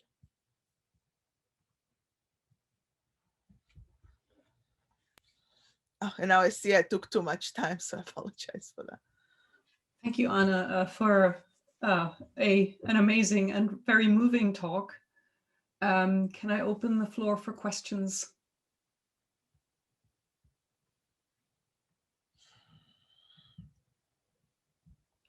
Maybe I'll make a start. I mean, it's one of the questions I've had more generally about the question of Jewish dissidents, which, I mean, I think a lot of the talks are a little bit experimental, like yours is, because thinking of expressions of Jewishness under the heading of dissidents has the potential to shift our understanding of dissidents. I mean, not in every case probably, but in some ways certainly. And so I'm wondering to what extent there was an awareness among the artists you talked about that even expressions of Yiddish culture or Jewish culture more broadly could have been acts of dissidence already at the time, or whether that emerged as they were in the Gulag and through that experience. Yeah, it's like, it's interesting how little we actually understand what happened with people in Gulag. I think that Yiddish culture has this weird weird kind of attitude to it in the Soviet society, because among Jews, because first of all, the majority of Russian-speaking Jews today are descendants of people who survived the war in the Soviet era, which means that they're the most assimilated, the most educated, most urban of all Russian-speaking Jews. For them, Yiddish is associated with a shtetl. Shtetl is a derogatory for them term of a small town where the majority of Jews lived before the Russian Revolution, and also tons of Jews lived there before the Holocaust. So that culture, Yiddish culture, is associated at best with music. That's something good, that's sentimental, but culture is not associated with Yiddish. Moreover, the fact that Soviets really liked to use Yiddish culture to convey messages of, I don't know, Bolshevism, communism to Jews, it's also seen as a sold out culture. That's not a culture of resistance. That's a culture of, empowering totalitarianism. So, another thing is, after, because of the Holocaust, the majority of Soviet Jews right after the war stopped speaking Yiddish. So we have this situation here that this is seen as irrelevant culture. But in the same time, people who I show you, and I just chose 3 people that I knew, I can go and show 15 more of people who are living very complex lives and thinking about things deeply and expressing them in a language that they know that nobody can hear, and also maybe like they choose not to be heard in a wider way. So in other words, like it doesn't fit anywhere, but in some way it fits everywhere as well. Yeah. Thank you. Sander.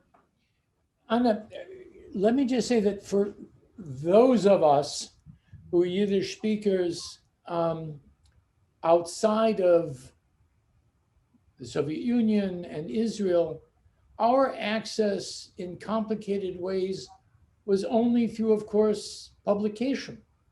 I mean, Sovjetische Heimat showed up every 3 months, more or less. The Goldene Kite, showed up periodically. And obviously, we had a very skewed notion of access. And because I talked a little bit about state means of publication in the GDR. I mean, it's very similar to this. Obviously, in the Soviet Union, if you were interested in Yiddish and you weren't in Leningrad or in Moscow, that was also your access. I mean, your access was through publications. How important were publications like Sovjetische Heimat, and did they ever see things like Goldene Kite in this? Never, huh? It never showed up. So Goldene Kite is a publication in Israel, run by, I think, by Yitzhak Manger, right? Yeah. First, and then, so here's the thing. Sovjetisch Heimland is interesting because only scholars like Sovjetisch Heimland. The circulation was like 4,000, 3,000 went abroad. So, people like Sander, people like my, colleague and mentor Tzvi Gilman, like there was people like were reading this stuff and finding, oh, this is what's going on in the Soviet Union. This is interesting. They recognized some of the names, they cared about things like 12. August, like all these things between lines. And this was a conversation. Like I have a lot of people that I know in Toronto that have a full subscription of Sovjetisch Heimland from all these communist, organizations and the Workmen's Circle and all this. Sovjetisch Heimland had zero kind of relevance to Soviet Jews. A, because Yiddish is too hard. It's too high level. Two, issues that they talked about, a lot of people found, offensive. Sovietish Heimland was in a building right next door, or sometimes they shared that office with the Soviet Committee for Anti-Zionist Activities, which is more or less a committee fighting against, refuseniks. So, like Sovietish Heimland was used as saying, well, look, we have Jewish culture here. No one is suppressed. We don't care that all these Sharanskys and the Chlenovs of the world are, are harassed and go to jail and all this, and people have to go into hardships for learning Hebrew. And also, look, we have culture. So it's not just irrelevance, it's also disdain to people who decided to do all these things. And there is something to say about that. But I do also want to say that young people who worked for Sovietish Heimland, such as Misha Krutikov, Gennady Estrak, Boris Sandler, Velvel Chernin, they today became Yiddish professors around the world. Mikhail Krutikov, University of Michigan, Gennady Estrak, NYU. Boris Sandler was running Forward's Yiddish newspaper. So somehow these people, young people who were kind of getting excited about Yiddish culture in the 80s and who were not refuseniks to say, to start with, although some of them maybe connections, became the present and somehow future of Yiddish culture around the world. So, again, if we classify Sovietish Heimland as something that was, working for the Soviet regime and letting it get away with evil, we will be right. But if we also talk about this as the place without which contemporary Yiddish culture would be at a very different place, especially in academia, we would also be right. And that's why I really like no classification.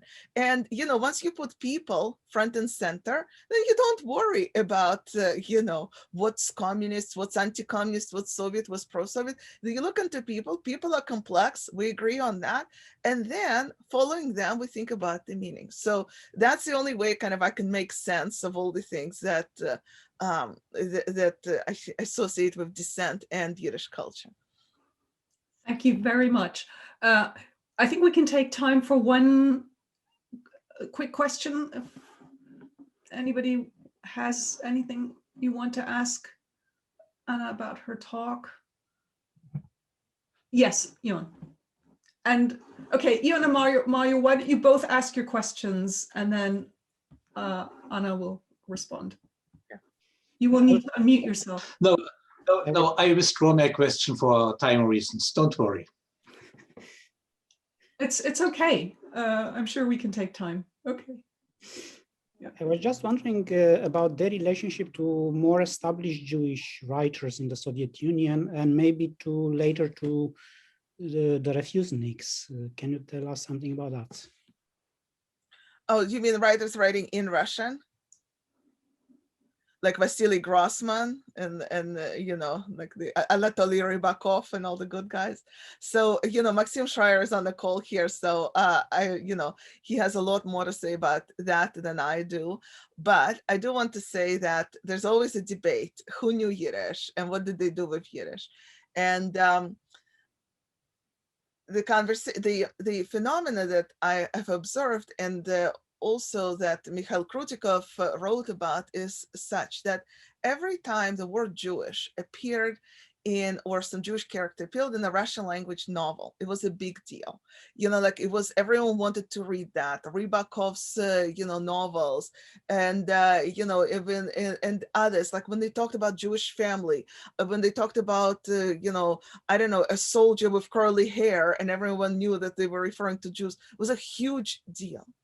When Yiddish writers were writing about, resistance in Żmierenka ghetto, or about all these Jews from Poland who came to the Soviet Union, settled and had no one to talk to, or Romanian Jews who survived in Kazakhstan, there are all these novels in Yiddish, some of them translated into Russian, they get zero attention. Like nobody knows their names.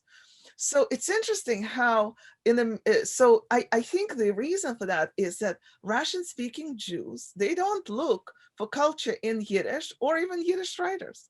I remember my parents used to tell me, we had the Shalom Aleicham's translation into Russian in our house, and my parents said, well, read good literature before you touch that, and I remember that until today, so the attitude to this is that somehow that literature, that culture is secondary to the real one, German, Russian, French, like English, American, like this is not.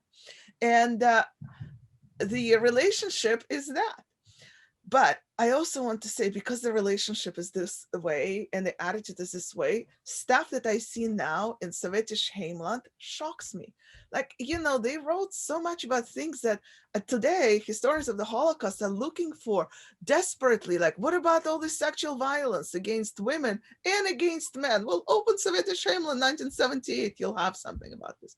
You know what I mean? Like, so just because nobody is reading it doesn't mean it's not there. So that's why I just think it's interesting to think about, you know, it doesn't work to talk about the impact, but it does work to talk about them as intellectuals who did what they did, who were not always right. Sometimes they were wrong. Sometimes they did horribly evil things, but you know, they left this material for us.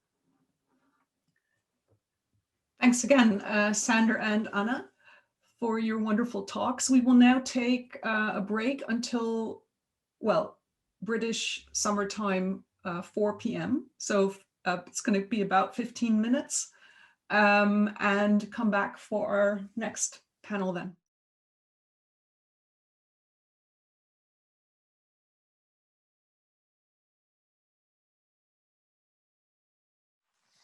And welcome everyone to our second session. I must say I greatly enjoyed our first papers and I'm really looking forward to the two papers we've got in the present session, which are dealing with Jewish experience in the Eastern Bloc in, I suppose, the early decades after 1945, the immediate post-war years through the 50s and into the 60s, I think. And our first paper is by Professor Mario Keßler from the Leibniz Center for Contemporary History at Potsdam. And Professor Keßler, as people will know, is a well-known historian of the international labor movement and of Zionism and anti-Semitism. And his present working on a biography of the important political figure from the early GDR, Paul Merker. And that's not what we're going to hear today, though. Professor Keßler is talking about another figure of a similar vintage, I suppose we'd say, biographically, born just before the start of the 20th century, and with a similar trajectory in the communist movement, I suppose one could say as well, through the Weimar Republic, exile, and to East Berlin after the war. And Alfred Kantorowicz then is the subject matter today, who was then a literary scholar, literary historian, and Professor Keßler's paper is called Alfred Kantorowicz, Between East and West. Okay, over to you. Okay, thank you very much for your kind introduction. Can everybody hear me? Is this okay? Yes? All right. Alfred Kantorowicz, Between East and West. Marxist Shternshis faced dubious welcome in the East and later in the West. In East Germany, they were indebted, as some gradually came to realize, to a regime whose practices had little to do with the overly optimistic expectations that those in exile had envisioned for a socialist society. Whoever turned their back on the German Democratic Republic, the GDR, would be welcomed in post-war West Germany. However, once in the Federal Republic, those who stood by their critical assessment of the society's development would then be effectively marginalized, although now actively persecuted. My remarks try to illustrate this based on the experience of Alfred Kantorowicz, 1899 to 1979, even though he might not be classified as a typical dissident. Alfred Kantorowicz was born in Berlin as a son of a merchant. During the First World War, he volunteered for the German army.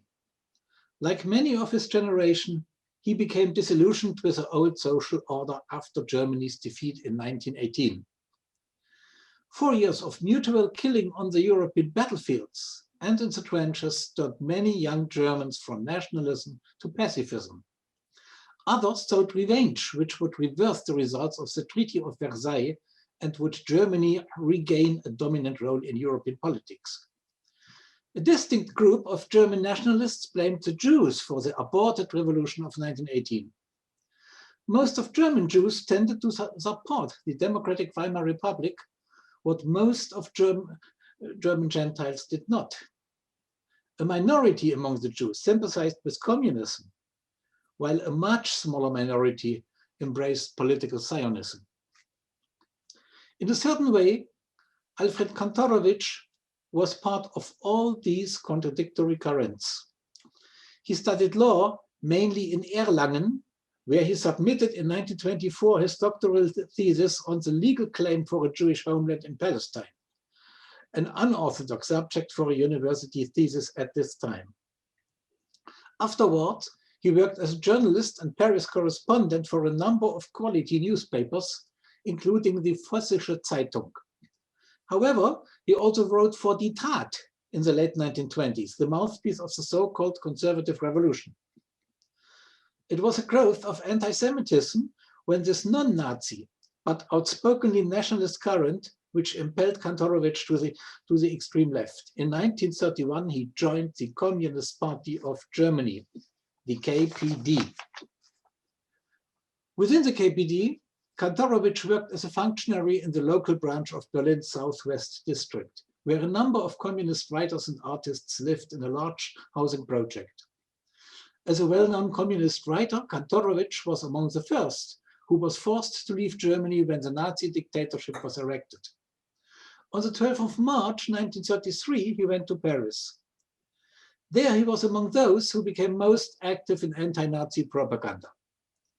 He became General Secretary of the Association for the Protection of German Writers in Exile, Schutzverband Deutscher Schriftsteller im Exil, and directed Deutsche Freiheitsbibliothek, a public library of books which were forbidden in Germany. Kantorowicz also contributed to the famous Brown Book, the Braunbuch gegen Reichstagsbrand und Hitler-Terror. He wrote the chapter about Nazi anti-Semitism, one of the first testimonies about the persecution. Besides that, Kantorowicz was co-organizer of the International Writers' Congress held in Paris in 1935. Like many artists and writers, Alfred Kantorowicz volunteered for the international brigades to defend the Spanish Republic against the coup d'etat of Franco and its followers. At the end of 1936, he went to Spain. From January to April 1937, he worked as editor of the newspaper Volunteer for Liberty in Valencia. Then he joined the staff of the 13th Brigade, where he was appointed information officer of the brigade's Chapayev battalion, whose official record he wrote. Like other KPD members during the Spanish Civil War, he did not want to know much about the persecution of anarchists, Trotskyists, and critical communists behind the front lines. He mentioned in his diaries that the commissar of the battalion had complained to him that certain highly ambivalent figures who claim to be anarchists are trying to deliberately bring confusion into our ranks in an attempt to undermine morale. But he wrote in the diaries with great emotion about his close friend Hermann Duncker, whose son had disappeared in the Soviet Union. In April 1938, Kantorowicz was sent back to France from Spain. He worked again at Deutsche Freiheitsbibliothek, but in July 1939, he went to southern France. He wanted to publish his diaries from Spain. The Hitler-Stalin Pact of August 1939 would, as he and so many communists wanted to believe, help the Soviet Union to avoid a military confrontation with Nazi Germany. After a turbulent time, Kantorowicz managed to leave France for New York City, where he arrived in June 1941. Kantorowicz was lucky to find a permanent position as a radio commentator at CBS, where his then wife Elfriede worked as secretary and also as a translator. He attained a nationwide audience when he organized in May 1943 in the New York Public Library an exhibition about forbidden and burned German books, whose author had either left Germany or had disappeared in concentration camps and prisons. Unlike in France, Kantorowicz lived under good conditions in New York. Among his close personal friends were Ernest Hemingway and Howard Foss. He took active part in several German refugee organizations, including the German Council for Democracy. And he decided to go back to Germany as soon as the country was liberated from Nazism, even if he was aware that his family has perished in the Holocaust. My Place is in Germany was the title of an essay which he published more than half a year after his return to Berlin in 1946. In the eastern part of the city, Kantorowicz found a position as editor and writer. Supported by the Soviet administration, he founded the journal Ost und West and the publishing house with the same name. The main task of the bi-monthly journal was, as its editor told to an American journalist, bridging the gap between East and West. Regarded with suspicion from both sides of the Cold War, Ost und West lost its financial support by the Soviet or East German authorities when the currency reform and the Berlin crisis made cooperation between intellectuals from both sides almost impossible. A year later, in December 1949, the journal ceased to exist. Kantorowicz was bitterly disappointed, but East Germany's ruling communists, the German Democratic Republic had just been founded, gave him comfort. In November 1949, a professorship at Humboldt University for modern German literature was offered to him. One of his students, and briefly his research assistant, was Hermann Kant, who would soon rise to prominence of East Germany's literary landscape. To remain what he was and to survive in the ivory tower of scholarship, that was the way what Kantorowicz wanted to live now. He wrote a number of books and essays, among which a double biography of Heinrich and Thomas Mann deserves to be mentioned. He also edited Heinrich Mann's collected works. The Slansky trial in Prague in November 1952 was a decisive step in Kantorowicz's process of dissociation from East German communism. Following the trial, he wrote in his diary, in his then unpublished diary, that is monstrous. That is the language of Streicher, the mentality of Himmler, the atmosphere of Gestapo interrogations and people's court trials under Freislaw's presidency. The morality of mass murder of Dachau and Buchenwald, the gas executioners of Auschwitz and Majdanek. It is inhuman. Hitler, you were imitated, not only in the West, where your followers in Spain, in Portugal, everywhere in the world where fascist dictatorships exist, follow your example, but also in the East.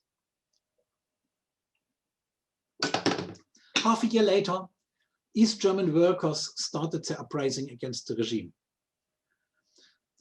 1.5 years later, sorry. This pushed half a year later. This pushed the problem of anti-Semitism in the background. Kantorowicz noticed that the same Jewish and non-Jewish communists who just 6 months earlier had feared Soviet repression now came to regard the presence of Soviet troops as a warranty for their relative safety. The suppression of the Hungarian revolt of 1956 prompted his break with Soviet-style communism. In December of that year, his old friend Walter Janka was arrested in East Berlin, I'm sorry. In August 1957, Kantorowicz refused to sign a resolution of East Germany's Writers' Association, which condemned Hungarian and East German intellectuals who had sympathized with the Imre Nagy government in Budapest. He expected to be arrested within the next few days. In order to avoid this, Kantorowicz fled to West Berlin. In West Germany, he lived then in Munich and later in Hamburg. He formulated the principles of his work in the following words. This is not to speak in favor of the whole range of sterile, unconditional anti-communism. Then in its customary extreme form is another variant of totalitarianism that is not the antithesis, but rather a parallel version of the Stalinist variant of communism. Kantorowicz hoped that a Western university would offer him a new professorship. West Germany's Germanistic, however, rejected the unconventional outsider right from the beginning, also because of the formal lack of a habilitation thesis. But he even did not get the so-called Wiedergutmachungszahlung, the restitution money, since he had, according to a legal decision, supported a dictatorial regime through his active work in the Communist Party. Only very late in his life, Kantorowicz got a small financial compensation from the government, which allowed him to retire from freelance writing. Kantorowicz addressed his writing to readers in both parts of Germany, though he could only be published in the West. However, it was not before the late 1970s that he was mentioned in East German scholarly works, particularly in a multi-volume series about art and literature in anti-fascist exile conducted by the German Academy of Sciences. Kantorowicz lived not long enough to see German reunification. He died in 1979, as I told. But while still living in East Berlin, he anticipated in 1955 a final collapse of the German Democratic Republic and a quick unification with the West. If the unexpected happened, he wrote in his diary, what would we in the East hope for, fear, win, lose? As far as intellectual life is concerned, one inhuman bureaucracy here would be replaced through another, more courteous in form, but in content hardly less threatening.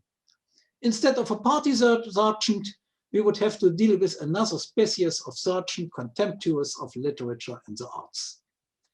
Political careerists from over there would overlap with those from here or make a pact with them. Exactly this is to be feared. He repeated in 1963, while already living in the West, whoever wants to make political capital out of the struggles and sorrows of our East German compatriots is despicable. The danger of intellectual alienation is thereby accentuated because of the innumerable Sunday sermons in West Germany about Germany's unity and because of narrow established propaganda cliches.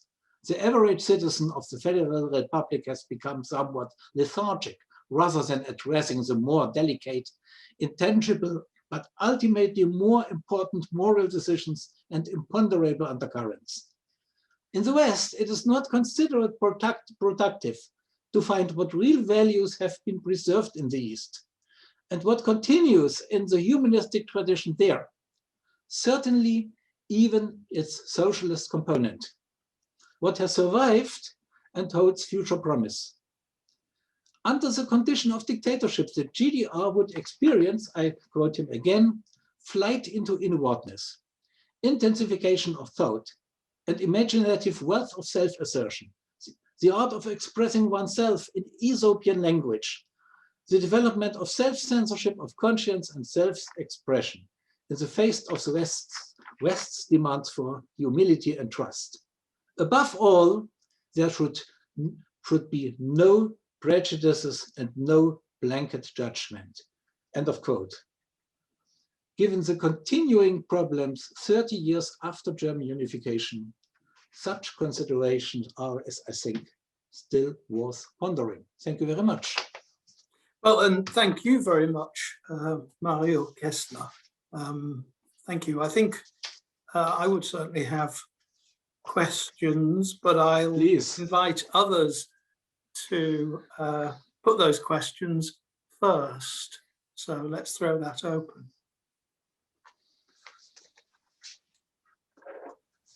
I think Susan has a question. Okay. You could just unmute yourself and.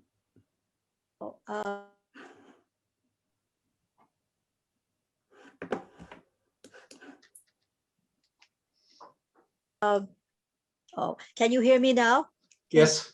Oh, hi. No, thank you. That was so I was just wondering, did Kantorowicz have any contacts with other German anti-Nazi refugees like Hannah Arendt and in New York, Adorno, and I'm just curious what his and even did he know Stefan Heim? Curious what his circle was. Who were the people that he talked to and that he felt a kinship with. Okay.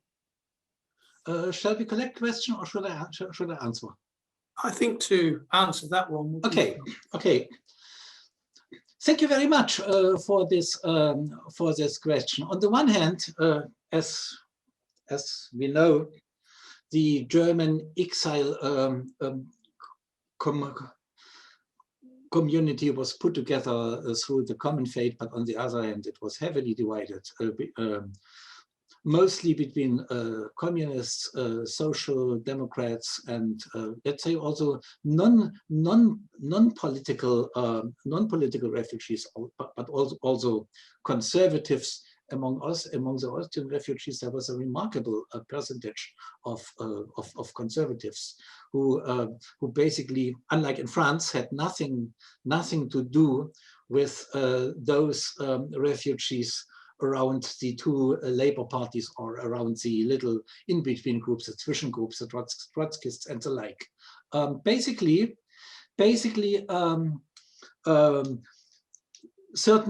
certainly Kantorowicz knew Stefan Heim. Obviously, in the DDR, he mentioned him in his diaries. In New York, I think the contact was not so intense. Kantorowicz was instrumental in building or in co-organizing. I mentioned the Council for a Democratic Germany, which was not communist dominated, but in which the communists played an important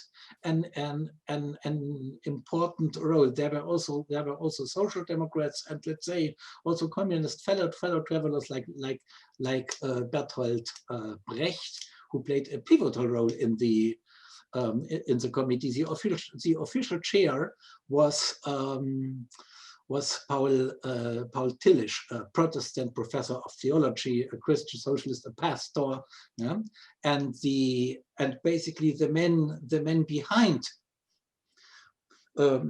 was a non-Jewish refugee who is also worth to be discussed, the self-taught intellectual Albert Schreiner, a specialist in military affairs. He, after an itinerary from the KPD to the anti-Stalinist KPD opposition, yeah, had rejoined the KPD. So Kantorowicz was part of this circle, which was to put it mildly, in opposition to the circle around Hannah Arendt. Yeah, Hannah Arendt never had the idea to participate in the Council for a Democratic Germany.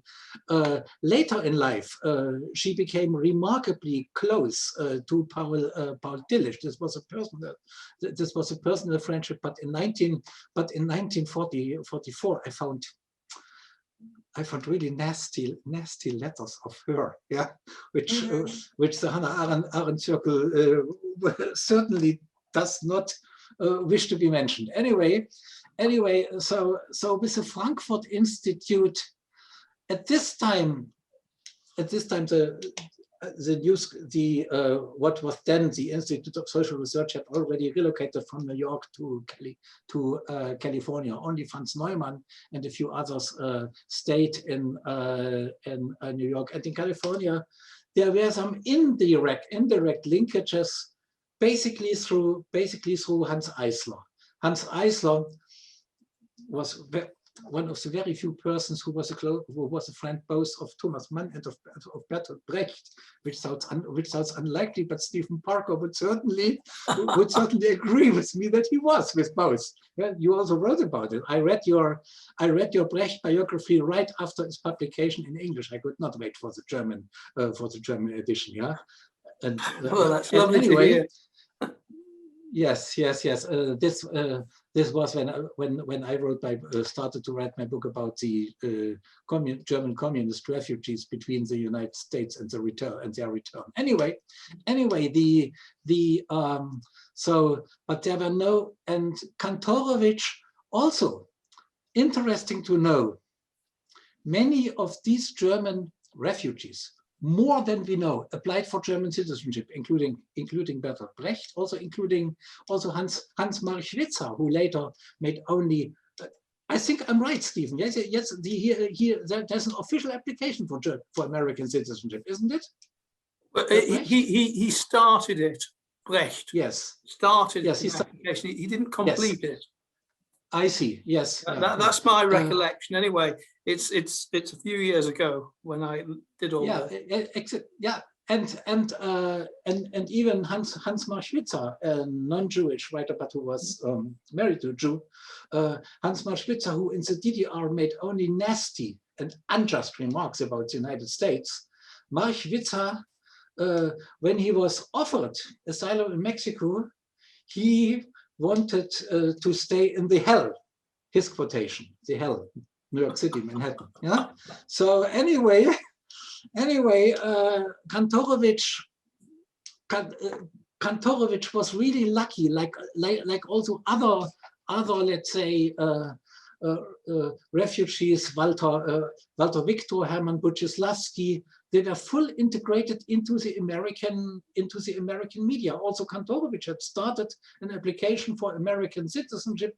I think he even had the first papers, but because look, in the early 1940s, it was quite uncertain whether or when there was a possibility to go back to Germany. All the statements, I wish to return, of all these refugees are from the time after Stalingrad, obviously. Yeah, when there was a victory over Hitler was in sight. So but the Council for a Democratic Germany played. I mean, it was regarded with suspicion by the FBI. There was a wonderful FBI file about the council, and yeah, Stephen, you also read it, yeah, as I did, but they wanted to be an umbrella organization, and they had a relative success. And Kantorowicz in New York, I mean, he never posed as a communist. Yeah, he posed, but he was an expert for German intellectual and political developments. And unlike others, he never made any nasty remarks about America in general. He had a critical attitude to many sides of American society, obviously. Yeah, but he was always thankful that he could save his tuchas, he could save his life. Yeah, not everybody could do that. Thank you. Well, thank you very much for that quite extensive answer. I think we've got time for another question, if there is one here. Is that Kathy? Yeah, okay. If no one else has one. I was intrigued when you described Kantorowicz as an unlikely or atypical, maybe you might have said, dissident. And I was wondering why, what made him atypical in your view, or Yes. in other words, what is it? Who was a typical dissident? Yes. Now I promise my answer will be shorter this time. I'm curious about. Look, I mean, there's a. It was a little bit to give a push to the discussion, because who is a typical dissident? This is one of the most difficult questions, and I do not dare to give a general answer. But one thing is, when he was in the East, Kantorowicz always saw himself as a man of the party. I mean, strictly speaking, I say it in a whisper, and this has to remain in the circle. Yeah, Kantorowicz was never a full-fledged Marxist. Yeah, so he had no understanding, let's say, of Marxist, not much understanding of Marxist theory, of history. He was a communist by moral conviction. Yeah. And this became particularly strong in the United States, because he wrote several times, without the brave Red Army, civilization would not survive. And in this sense, we all have to be communists. His words, not mine. Yeah, and so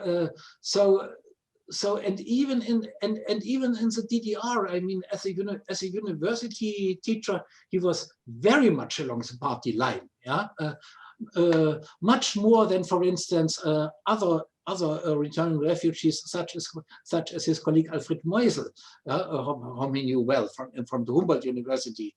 But then he realized, particularly, although most of the quotations are from his diary, which he published only years later in the West, in a certain sense, he became a dissident in the West, where he was allowed to be a dissident. He was not persecuted for this, but he was so much ostracized. I mean, there was no time for me to explain. It was almost a witch hunt.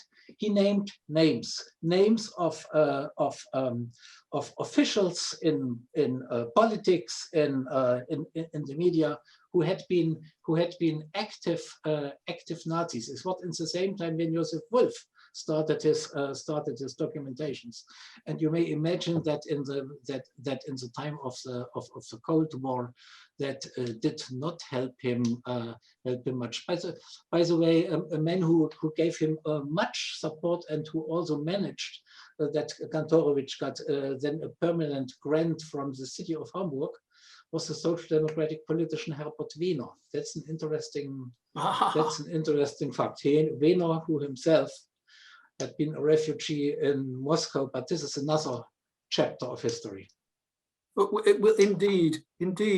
But this is a very interesting one that you've been recounting this afternoon, and I found it extremely interesting, because when I started out on academic research so many years ago, Kantorowicz was one of the first names I came across, because in the 1920s he was closely attached to figures around Peter Huchel and similar. Yes. The Vossische Zeitung you've mentioned, and I think you're absolutely right that he wanted to be part of a communist, I would say, mainstream. He got an important position in Paris as the General Secretary of the Writers' Union in exile, and he wrote a terrible review of Brecht's threatening novel, describing it as an idealistic book, which was the kiss of death from the center, because he was associated by virtue of his role with Johannes R. Becker, of course.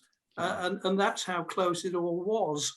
Brecht was, of course, furious, and Kantorowicz had a real gift for publicity, though, in many ways, and Ost und West then was very much, I think, an example of that. But I think the disillusion set in then, after the return to Berlin, because he thought that was going to be the journal, and what in effect happened was that it was replaced by Sinn und Form. As Ost und West was pushed out, Sinn und Form, through Becker again, was the coming publication. So suddenly the relationship with Becker soured, and oh yes. Very anyway, much so. we could talk. You and I could talk for hours about this, but we mustn't now. And I think this is a significant life, that of Kantorowicz, within that whole generation, really, of lives that were so fraught, so difficult, and which we are in a very, I don't know, easy position to pass judgment on in some ways, retrospectively. Anyway, thank you very much. And thank you. Thank you very much. Yeah. And so we'll come on now to our second talk, if I may. Our second paper is by Dr. Janek, Gryta, who's a lecturer in modern European history at Bristol University, and whose research focuses upon the question of the Holocaust in post-war Poland. Janek's paper is Navigating the Communist Reality of Poland, Regional Jewish Leaders and the Memory of the Holocaust in the 1950s and 1960s. So if I could just pass over to Janek now. Thank you for introduction, and thank you for having me here. I'm going to try to share my screen with you so you can see my PolkaDot presentation. Hopefully it's now on your screens as well. And indeed, I'm going to talk a little bit about the kind of early attempts at commemoration of the Holocaust in Poland in the 60s. I want to first make some excuses in a way. When Anna started her presentation an hour ago, she mentioned that she never quite looked at her material through the lens of dissidence.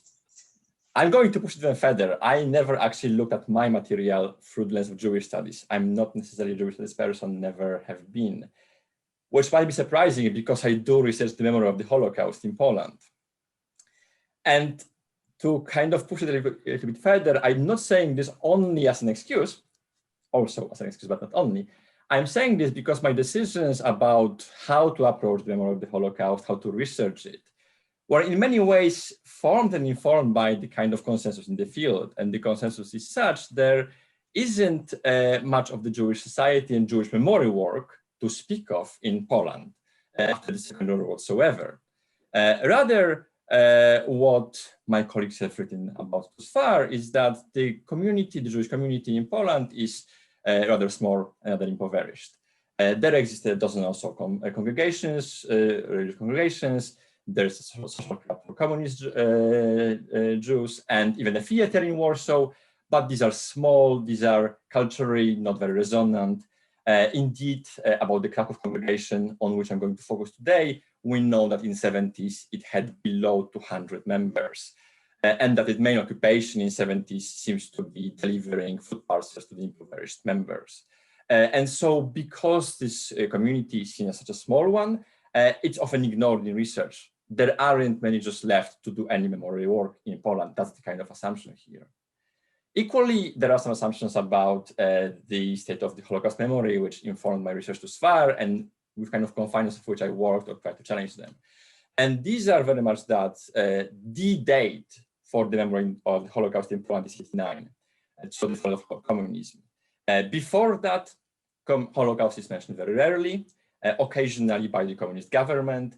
And if it is mentioned, this is mostly either in Auschwitz, very marginally, because Auschwitz is all about suffering of Poles and Soviet brethren, or occasionally in Warsaw during the commemorations of the Warsaw Uprising, but these are Polonized, by which we mean it's the Polish help that is commemorated, it's the Polish support, and the Jewish fight is actually very much in the background of that. So while I've been trying to kind of challenge the 89 kind of idea about the memory, I never quite looked at the importance of the Jewish activism in that memory. And this is only very recently that I've been starting to kind of dig into that. And this paper today is a set of my very first findings. I'm going to mostly talk about Southern Poland and Kraków and its region. And even that research, how unfortunately has been limited by COVID. I could not go to archives last year, unfortunately. So this is the kind of premise here. And what I'm going to say is quite, I think, trying to challenge the assumptions in the field. While it is true that in 70s and 80s, there are almost no Jews to do any memory work in Poland, that's not necessarily true about 50s and even 60s. As most of you probably know, there is still some kind of Jewish minority back then in Poland. There are still just living before they emigrated, mostly late 40s, 56 and then 68. There is still some kind of minority to talk about the Holocaust among themselves, to think about it, to try to commemorate it. And indeed, they do. And this memory work is very much kind of filtered through going through the couple of Jewish activists. I'm going to focus on one, Maciej Jakubowicz, who's the head of the religious congregation. And they try to somehow offer a relatively coherent narrative about the Holocaust. On this map here, you can see a couple of monuments I've identified to Thaw. Like I said, I'm focusing on Southern Poland, on the area around Kraków, which is where one of the biggest, most lively congregations is centered, and they do a lot of memory work. My suspicion right now is that the other, like I said, there are, roughly speaking, 12 Jewish congregations in Poland in the period. They will be doing their own memory work in their own regions. And so hopefully in next years, I will be able to populate the map with more markers. But for now, I want to focus on South, but I will actually start with the purple marker in the middle, in the center of the country, which is in Kulmhof, in the constant death camp in Kulmhof. This is, as a matter of fact, the first memorial I have ever came across when I was doing my master's research ages ago, erected by the Jewish community in 1857. This is erected by Jews from Łódź and Wrocław, cities around Kulmhof. It has a relatively simple inscription. It just says, place sanctified by the blood of thousands of victims of Hitlerite genocide years, honor to their memory. Importantly, this is in Polish, but also, as you probably cannot see on this photograph I have posted here, there is also an inscription in Hebrew below it. So while this memorial doesn't necessarily talk openly about the Jewish people, the Jews or whatever else, there is a very clear sign that this is a Jewish memorial because there's a Hebrew lettering below the Polish inscription. So that's the first memorial I have ever identified. Back then, when I was doing my master's, I kind of ignored it, actually. I thought, oh, it's there, but nobody actually visits it. It's not very important. It's probably the only one of its kind. Only now I started to realize that actually there is more of memorials like this one. This has been a memorial created in Kulmhof before the big memorial sponsored by the government in the 60s. And it openly talks about Jewish suffering through the Hebrew inscription. And it also talks about genocide as such, using the word ludobójstwo in Polish, which is translation of the genocide. So this is the kind of first one of those. And similar memory, even more explicit, is reflected in the network of memorial created around Kraków. And this is what I want to talk to you right now. Here on this map, you actually see the memorials I have identified. This is based on a document from 1977, where Maciej Jakubowicz, the head of congregation in Kraków, reports to the Polish government saying, we have those memorials, they exist, and they are taken care of by Polish school children.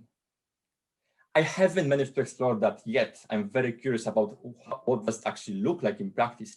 Nevertheless, Jakubowicz suggests that actually Polish kids see them take care of those memorials, which is quite important for us because those memorials very openly talk about Jewish suffering, which again has not been said by Polish propaganda at all. Holocaust is not supposedly remembered in Poland.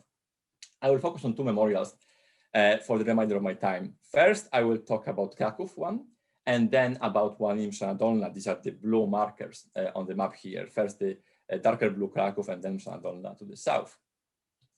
The Kraków memorial is relatively simple. They are all actually relatively simple, relatively cheap stones with some kind of inscription. Even without looking at the inscription, you can already probably see from now here that this is a very Jewish marker in itself. There is a menorah on it. On the other side of that stone, there is also a second plaque, which is in Hebrew. The Polish text, this has been created by Maciej Jakubowicz, so the character I'm talking about. And I actually spent some time trying to research and trying to find out when he created that. There doesn't seem to be any paper trail of his work on this monument. The only date I can give you is that it is in early 50s. And the inscription on the monument is, I think, quite interesting for us. I'm going to show you this in its fullness.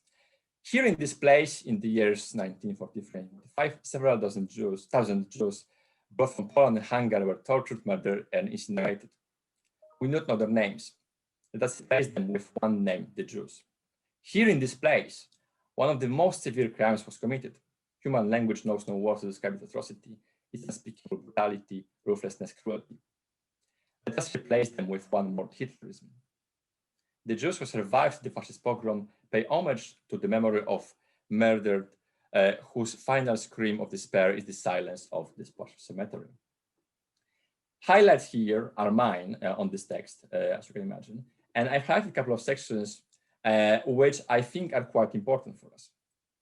First of all, this monument quite openly speaks about the Jewish suffering. And again, this is something that supposedly was never mentioned in memorial work in Poland, certainly not by the government. Yet we can see this openly referred to here, described here in quite some detail. It also talks about several thousand who supposedly died in Płaszów in this camp here. That is actually an accurate number. And when I first read this plaque, my first idea was that this is some kind of form of victimization Olympics. We know that this occasionally happens. We know that there is this competition in memory between Polish narratives and Jewish narratives. And that was my initial interpretation. Jakubowicz, who must have known that during the court case against the commandant of Płaszów in 40s, number of dead in the camp was 8,000. He must have knew that number. He ignored it because he wanted to elevate this number. However, now when I start to think about that and I see the scale of memorial work of the Jewish congregation at this time, I start to realize that maybe this is not about victimization Olympics. Rather, maybe this is actually an outcome of the kind of negotiation of the memory among the congregation members, among the Jews who still in the 50s live in Kraków, who survived Płaszów or come nearby, and they come together and they talk about their suffering and the immenseness of that suffering. And maybe that is why Jakubowicz elevates this number, because it reflects the kind of ideas of his constituents, of other Jews still living in Kraków.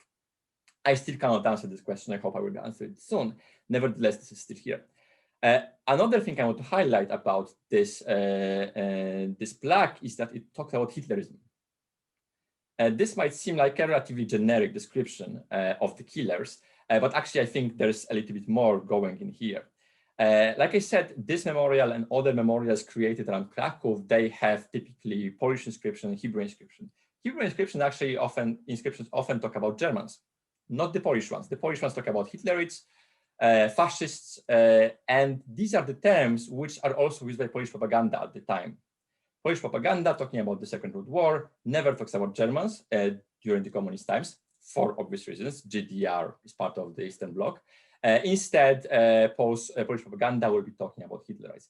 And I think what's happening here is actually Jakubowicz paying a little bit of the lip service to the propaganda. From other documents about him, from other of his works, I know he was quite a smooth operator. He was quite capable of navigating this kind of omnipresence of the communist authorities to kind of fight for his congregation. And I think this is reflected here a little bit. In the Hebrew inscriptions, talking about Germans is quite okay because nobody in Poland will read those, no Poles will read those inscriptions. However, for inscriptions that could be written about Poles, he kind of rather talks about the Hitlerites because this is something more acceptable, something less jarring for potential Polish readers. He's already pushing the boat out by talking about Jewish suffering quite openly. So I think not to kind of overdo it, my idea is that he talks about Hitlerism here. Another thing that I highlighted on the slide is the last line. The Jews who survived the fascist pogrom pay homage to memory of those murdered, whose final scream of despair is the silence of this Płaszów cemetery. I highlighted this section simply because it resonates with the other memorials erected around Kraków. Here's an example from Szana Dolna. This is the last case that I want to focus on today. Already on the photograph, hopefully you can see the inscription is in two parts. The top one is in Hebrew, the bottom one is in Polish. And the Polish inscription read as such: in memory of murdered 881 Jews murdered from Szana Dolna and the area, murdered by Nazi tanks on 8th of August in 1942. Whose final scream of despair is the silence of this place. The Jews who survived the fascist pogrom pay homage to the memory of this murdered. This is essentially the same text. Part of it is the same as in the one in Płaszów. I mentioned this because this shows to me the links between the region and Kraków, the center of the region, the congregation seat, quite well. We know from the inscription at the back of this memorial and from some additional research done recently by some of my colleagues that this memorial has been actually funded and created by Kuba Weisberger and Lo Gatterer, who used to live in Szana and later emigrated. And while it's certain that they have organized the creation of this memorial, this language here points to quite clear links with the memorial work and activism of Maciej Jakubowicz, so the Kraków congregation leader. I'm not entirely sure whether Jakubowicz was openly involved in creation of a memorial. What I can say now already is that he certainly took care of this memorial after its creators emigrated from Poland. But there is certainly this set of ideas visible here, the thinking, the narrative created in Kraków, created by Jakubowicz, is spread far and wide to Mszana and to also other memorials. So this is talking about the genocide in this very particular way, in a way that is quite similar to the idea that Jakubowicz spreads. We see that also reflected in other memorials from the region, which talk in similar language to the one here and to the one visible in Płaszów. They also implement the narratives into languages in Hebrew and in Polish. They very often also use very obviously Jewish symbols, which again mark those memorials as memorials to the murdered Jewish people. And so this memory of Jewish suffering is actually quite visible. It's memory that is admittedly Jewish. There is no way of reinterpret this as some kind of universal suffering, as some kind of suffering of Poles or Soviet fighters against fascism. This is all about Jewish people. And this memory seems to also live in local societies. Like I said, there are documents which suggest that local school children do take care of those monuments, which again, I haven't managed to explore that in any meaningful detail yet, but I would imagine it would be something along the lines of at least once a year, coming to visit the memorial, maybe clean it, maybe put some fresh flower or candles around it, which, you know, putting candles on memorials and flowers, very much a Christian thing. Nevertheless, the memorials live, the inscriptions are being read and seen by some Polish school children, even if small numbers. At the same time, those narratives comply to some extent with the communist narrative. Like I said, Hitlerite, fascist tags, that kind of terminology is visible here, rather than the Germans, which occasionally feature in the Hebrew narratives. And these are very often the first markers in those killing sites. Some of the killing sites, Płaszów, for example, were used by the Germans to kill, Nazis to kill both Poles and Jews, yet the Jewish markers were typically among the first ones to mark those spaces. And like I said already before, they employ language similar to Płaszów. This all points to me to the importance of Jakubowicz, who's what I termed the regional memory professional. In my other research, I look at people like Jakubowicz who are sitting at the center of regional networks, who are very often occupying some kind of official position, either in the bureaucracy or in this case, in the Jewish congregation. But even though they do have an official position, they are seen by their constituents, but also by Polish central authorities as relatively powerless, even unimportant. And paradoxically, I claim it's actually in this position, which is seen as relatively unimportant, that their power lies. They managed to create quite a lot of narratives, memorials even, because this kind of goes under the radar. And so Jakubowicz is representative of that scale of regional memory professionals who in communist Poland operate quite successfully under the radar of the state, negotiating between what's happening on the grassroots scale, on the regional scale, national, and sometimes even international scales. And part of this kind of activism was quite visible here. And I hope that my presentation kind of shows you that there is a bit more to the history of the commemorations of the Holocaust in Poland than just the traditional story of forgetting and Polonizing. Thank you. Thank you very much, Janek. Thank you very much indeed. This is fascinating terrain, and terrain that has really not been examined, as we can see here. And I'm sure this will elicit a number of questions. So I'll invite colleagues to put their questions too.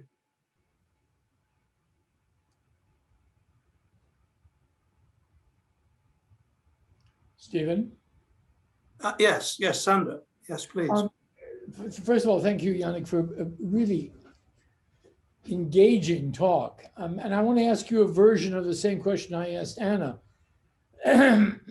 All of these actions in the public sphere demand levels of approval, right? Yiddish newspapers, when they're circulated outside, have to be approved up through the ranks, right? When a movie was made in the GDR, it had to be approved up through the ranks. In Poland, some of these monuments you mentioned were created by the Jewish community. Some of them are created by a state or local authority. What is the approval process? That is, was it possible to sneak by on a very low level and put up a monument, which then would reflect the local, I'll use the word parochial, that's a bad word, but you know what I mean, the local interest, activity? Or is every monument a monument approved de facto, if not de jure, by the absolute top? That is, it always reflects the national attitudes towards memory, a word I hate, towards the past, and towards whatever is understood as Jewish at the moment? That's a very good question, and one that I tried to answer actually researching that particular memorial in Płaszczów. I tried to find the paper trail for it, and I know that the colleague who researched the one in Mszana Dolna, she also spent some time in archives, and there isn't much paper trail about that. In fact, what I have managed to identify is that, and from also what we know from oral testimonies by family members of Jakubowicz, for example, is that actually what Jakubowicz's son told me is that my dad went to Płaszczów one day with a couple of guys and put up this monument. And it seems that actually this is accurate representation of what happens. On the one hand, the communist state tries to fully maintain control over what's happening in public sphere, what kind of memorials are created, and who creates them, what are the inscriptions. On the other hand, it seems that even in the early 50s, when Płaszczów is created, the memorial is created, it's not capable of actually controlling all the aspects of activity. I went as far researching Płaszczów as to actually look in the Secret Service files of Jakubowicz, because I presume that maybe he was somehow observed by Secret Service, interrogated, whatever else. There is nothing there as well. So I cannot actually fully answer, but as far as I know, he genuinely just went there with a couple of guys and put up the stone. And this seems to be the story from Mszana and probably for a couple of other things. Interestingly, to make it even more fascinating, the state somehow recognizes those.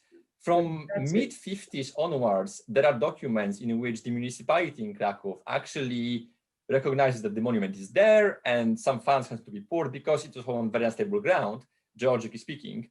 It's collapsing, and the city in the late 50s funds its renovation, recognizing the monuments as something that just belongs there without inquiring who and why and on what authority actually put it there. So it's very much the kind of action of sneaking in under the radar, and then people just assume that, oh, if it's there, it belongs there.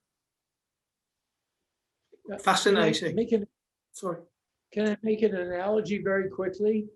The first memorial raised to the Chinese famine under Mao was about 20 years ago.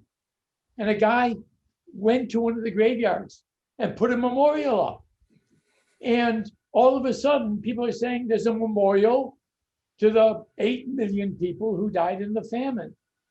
And it was so contentious that the government couldn't do anything about it, even though the government at that point was denying that the famine was in a sense caused.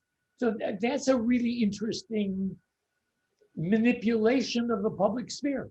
Thank you.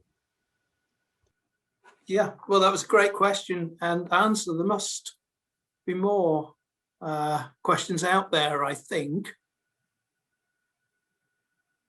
Failing that, what strikes me, yeah, okay, sorry. Oh. I would like to ask a follow-up question. Initially, I wanted to ask something very similar to what Sander asked, but I want to ask a follow-up question. Initially, I wanted to ask whether in the creation of these monuments, there is any role played by Jews of communists of Jewish origin in Poland. Probably not from your first answer, but I'm wondering in the recognition later on, so in the fact that these monuments stayed up, do you find any evidence that some of these people might have contributed to these monuments remaining in place? That's a very good question. My short answer is I still don't know. In the documents I've seen thus far, it doesn't feature at all. The documents that I have seen rather suggest that this is the kind of process of just assuming that if something exists, it belongs where it is. And there's the kind of lack of any broader reflection. Hopefully this summer, COVID permitting, I will be in archives. And actually one of the things I will be looking at is, again, Płaszczów a little bit, because this stone is erected in early 50s, in mid 60s, the government organizes a relatively big kind of campaign to commemorate Płaszczów and other camps, and a very big monument is created just next to this small one, in the same area, on the same hill. And it's a perfect opportunity to kind of erase the old one, to make sure that there's only one coherent narrative, and it doesn't happen. And so, yeah, kind of understanding whether or not, who makes that decision that the old memorial stays. And we see that same thing in Kulmhof, where the Jewish memorial exists before the big Polish one. And again, it's not destroyed. Who makes those decisions to actually allow those to continue to be there, I still don't know. But there is a very good chance that it was someone who maybe was of Jewish origin and was one of the hidden Jews, or was openly a Jewish activist and part of the party. I make that decision. So I will try to explore that further. Thank you.